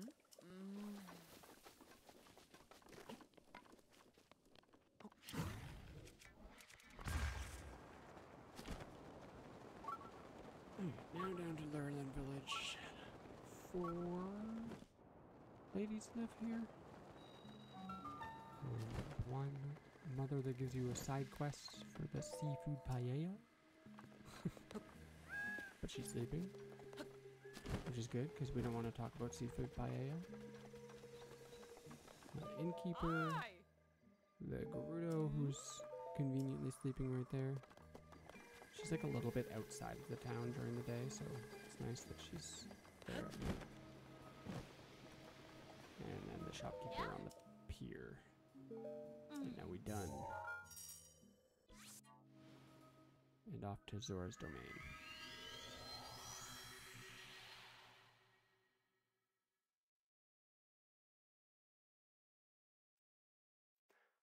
That's pretty much it for the RNG NPCs, the road NPCs.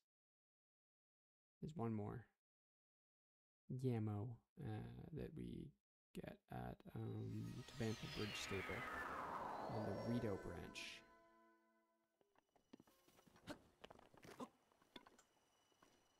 Using the Kakariko walk point here to get here to Zora's domain.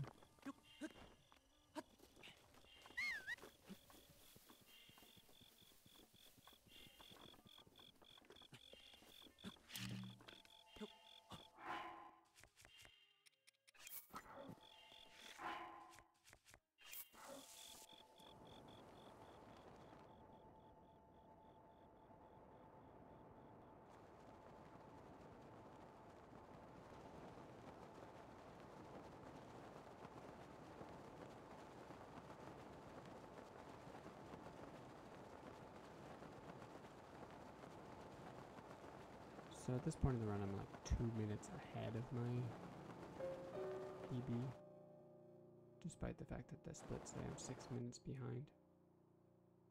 The discrepancy is 8 minutes. I think, around there.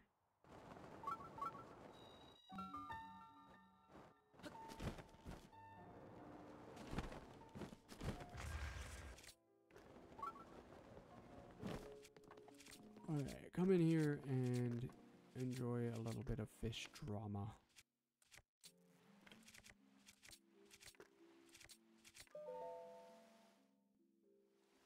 We get 10 minutes of unskippable cutscenes where we talk to some fish.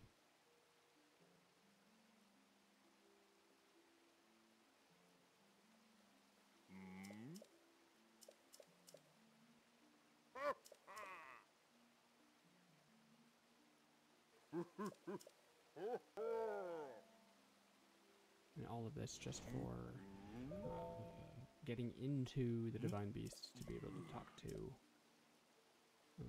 what's her name? Mipha.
Once we're done this conversation, we'll go down below the king's throne to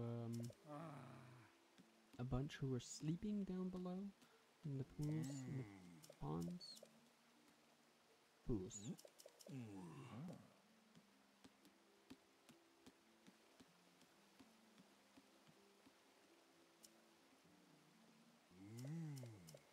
That's why this is better to do at night.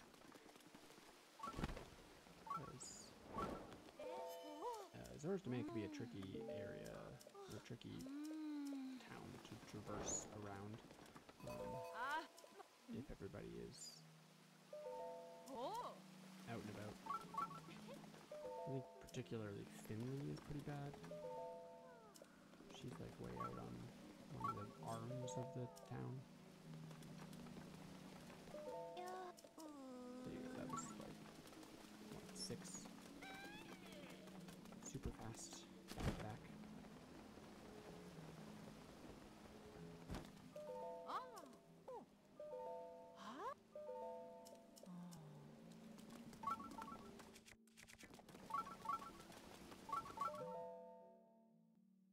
Continue this long, unskippable crap.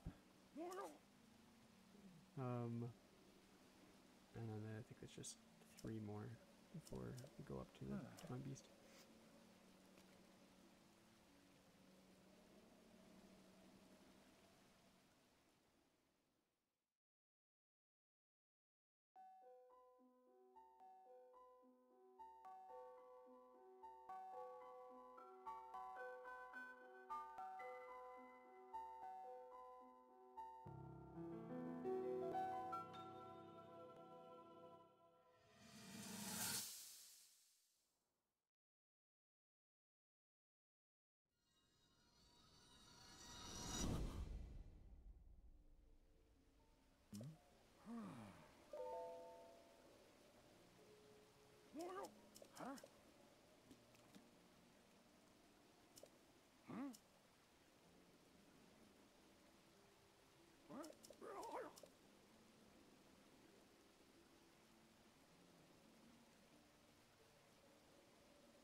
I need to re-examine my visual cues for this one, Dom.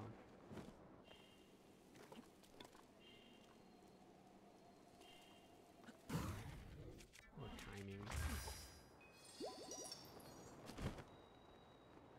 It might just be too tight with the way that I do it there.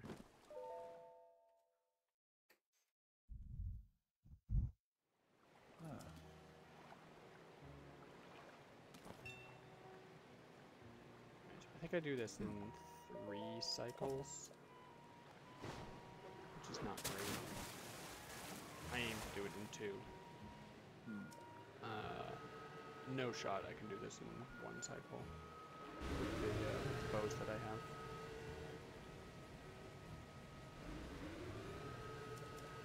I believe Great Eagle Bow is required for these one of the shots to be able to get the one cycle.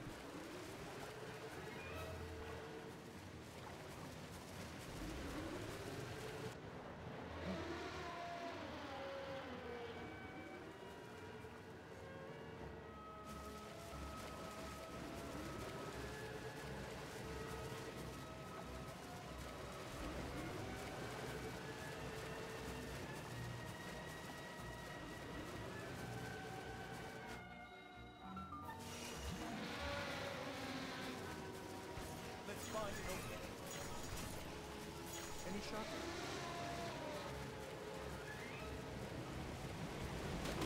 All right, go.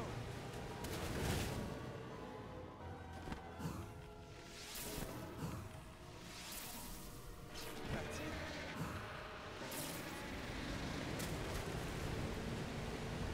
There's no help.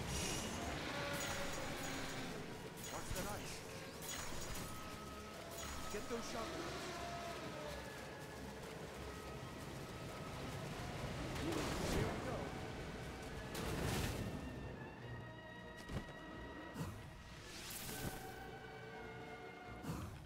Fully misjudging how far the other is going to go with this bow.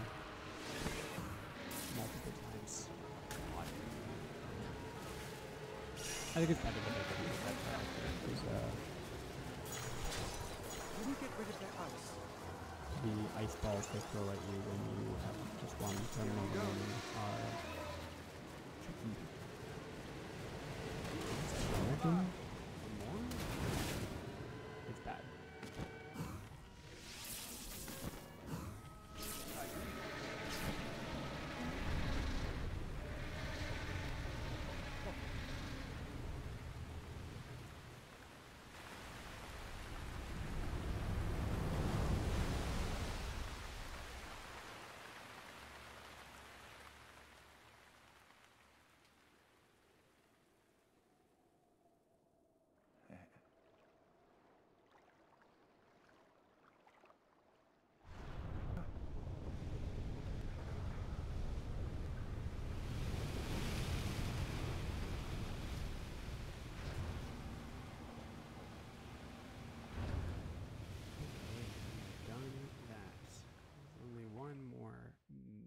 Major section left.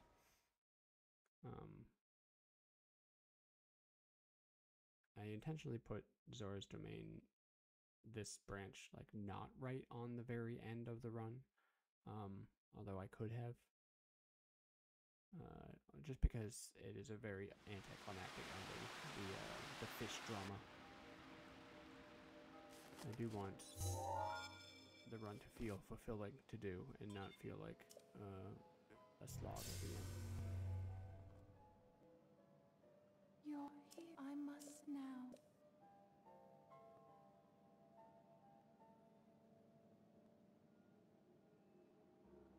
You'll need...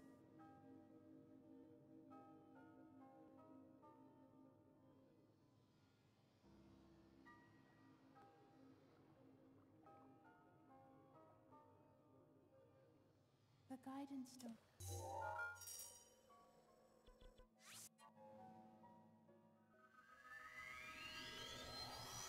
So in an earlier version of this route, I would do this branch first, and I would do the IST in Rito Village. When I came up with the BDB setup to Kakariko, what that does is it saves the, what is it, 20-second cutscene that you get when you approach a divine beast before you have talked to Impa. That's a little cutscene with Zelda telling you to, I don't know, be a hero. It also saves me a warp later that I was warping back to Rito in order to talk to Faison. So we no longer have to warp back there. Faison will go off to Tarrytown on this visit, which is very nice.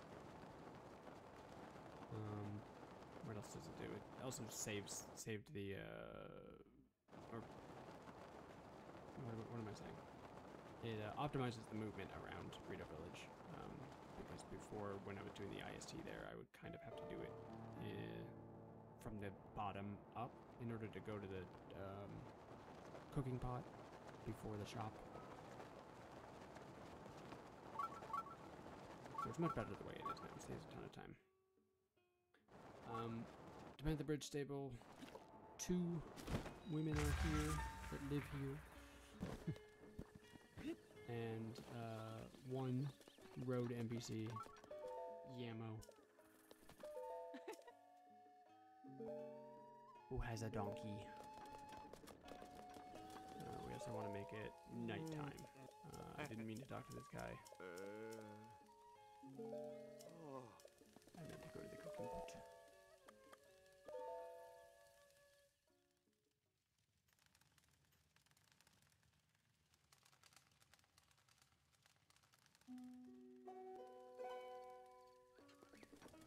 So as always, we're on a road facing a cluster of spawn points and within the location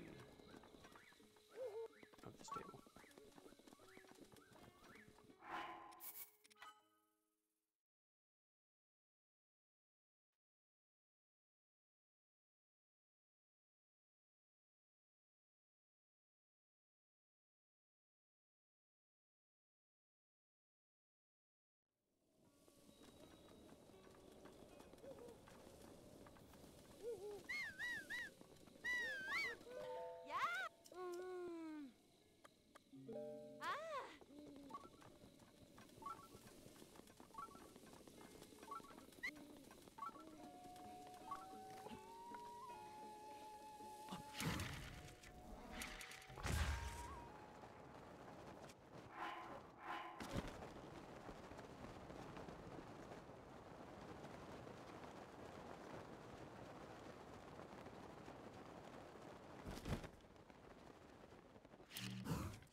Sorry, I think I was having an audio issue there.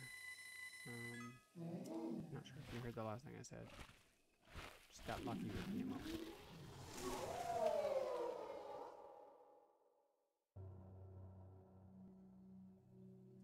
And some pretty good wind bombs left too. Very good.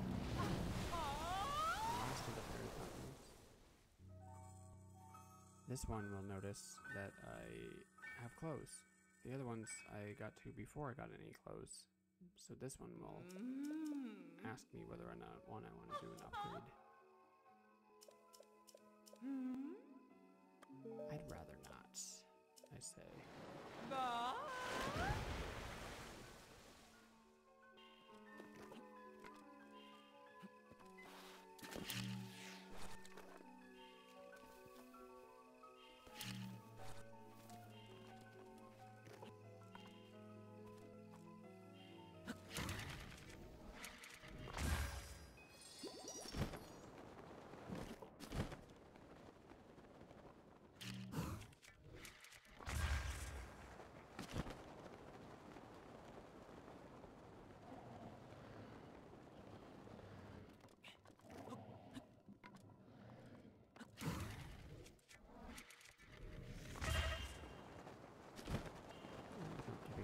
Too much thought to these wind bombs. They didn't go that great.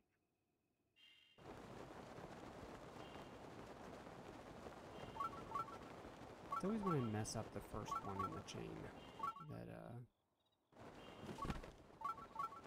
everything kind of tumbles.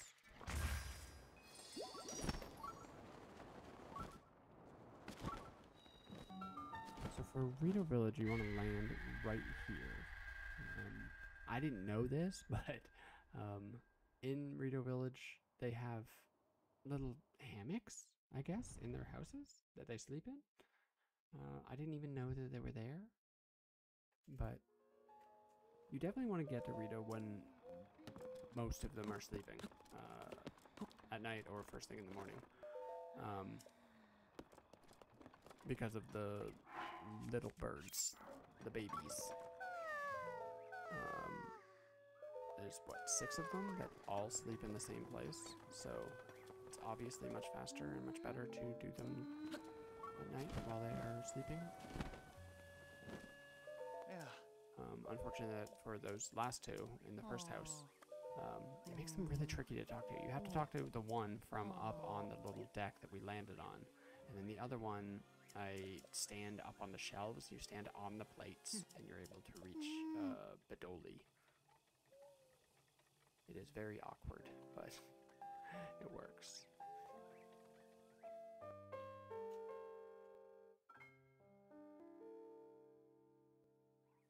There's a way this might work if we did it at 5 a.m. and set the time of day to morning. It's just not a convenient cooking pot, and the window for it is pretty tight. I don't think I'd be able to set time of day at the stable and then get here on time, because those little baby birds will be up and about. Hylian sleeping in the inn, innkeeper, lady at the shop. 5 little birds. I said 6 earlier. There are 5. And then this lady by the cooking pot. Wow. That is it for Rita Village. She was pretty quick, huh?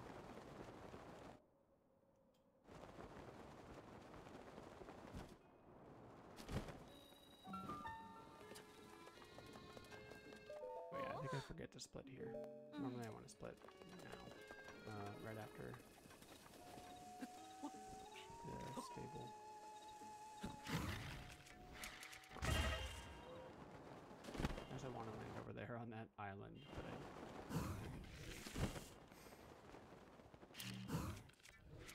I think otherwise this chain up the mountain is pretty damn good. It can be tricky. You need to know exactly where you're going to get up here. Ibra is notoriously hard to navigate.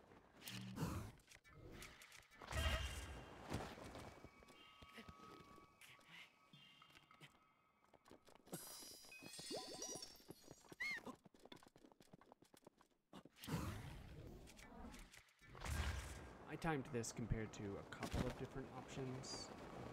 The only thing that was like remotely on par with this would have been a BLSS from Goron City after talking to the Gerudo there. That BLSS had enough height to basically make it all the way to Selmy's cabin, just one wind bomb away.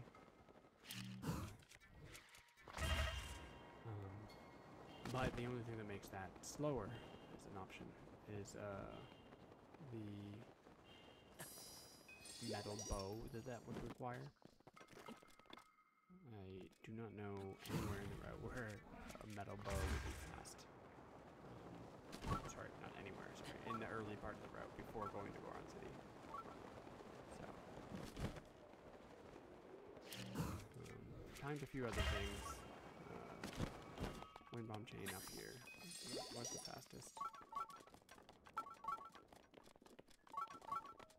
I did briefly look at a VTB from Rita Village, but it didn't seem like it was going to get me all the way, and therefore not worth it.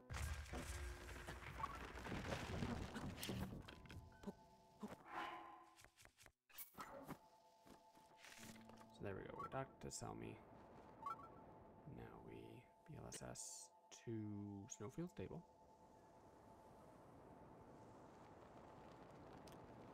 Two women there.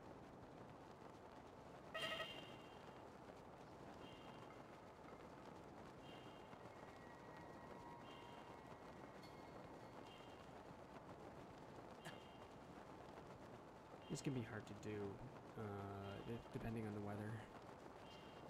My my strategy is to go around Heber Peak, the south of Heber Peak, and then look for Death Mountain through the fog. It's always visible no matter how cloudy it is, thankfully. And if you'd steer in a straight line to that, then the stable will be visible below you, ideally, or hopefully. Ah!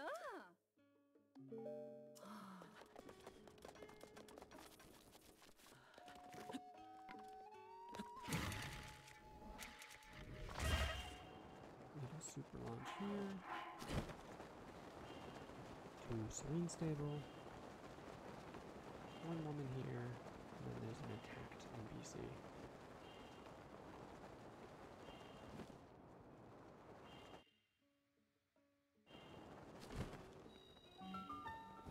And we'll be done with this section. Hi. She was inside there because it was raining. There was like a moment of full rain.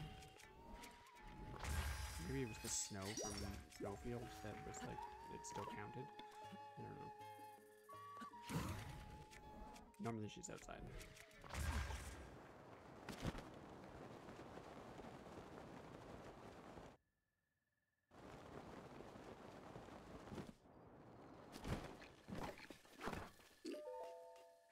Chabby you're able to talk to even though she is in combat. That's one thing that we learned working on this. It was Zalano that noticed. The difference is if the attacked NPC has a shield and a weapon, then they'll talk to you because I guess they're not afraid.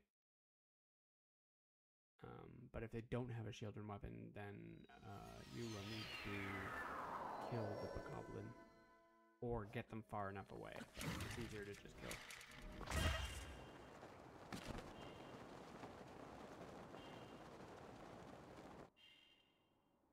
So there's only a handful of times, 3 times I think, that you actually have to fight.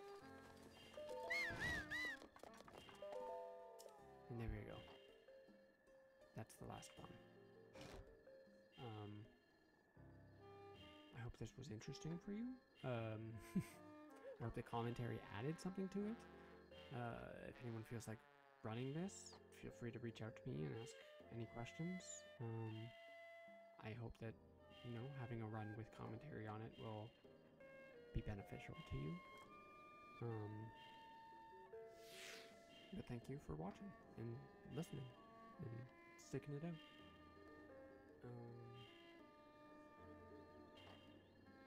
Trying to think if there's anything more I need to say. No? Alright. Have a good day. Goodbye.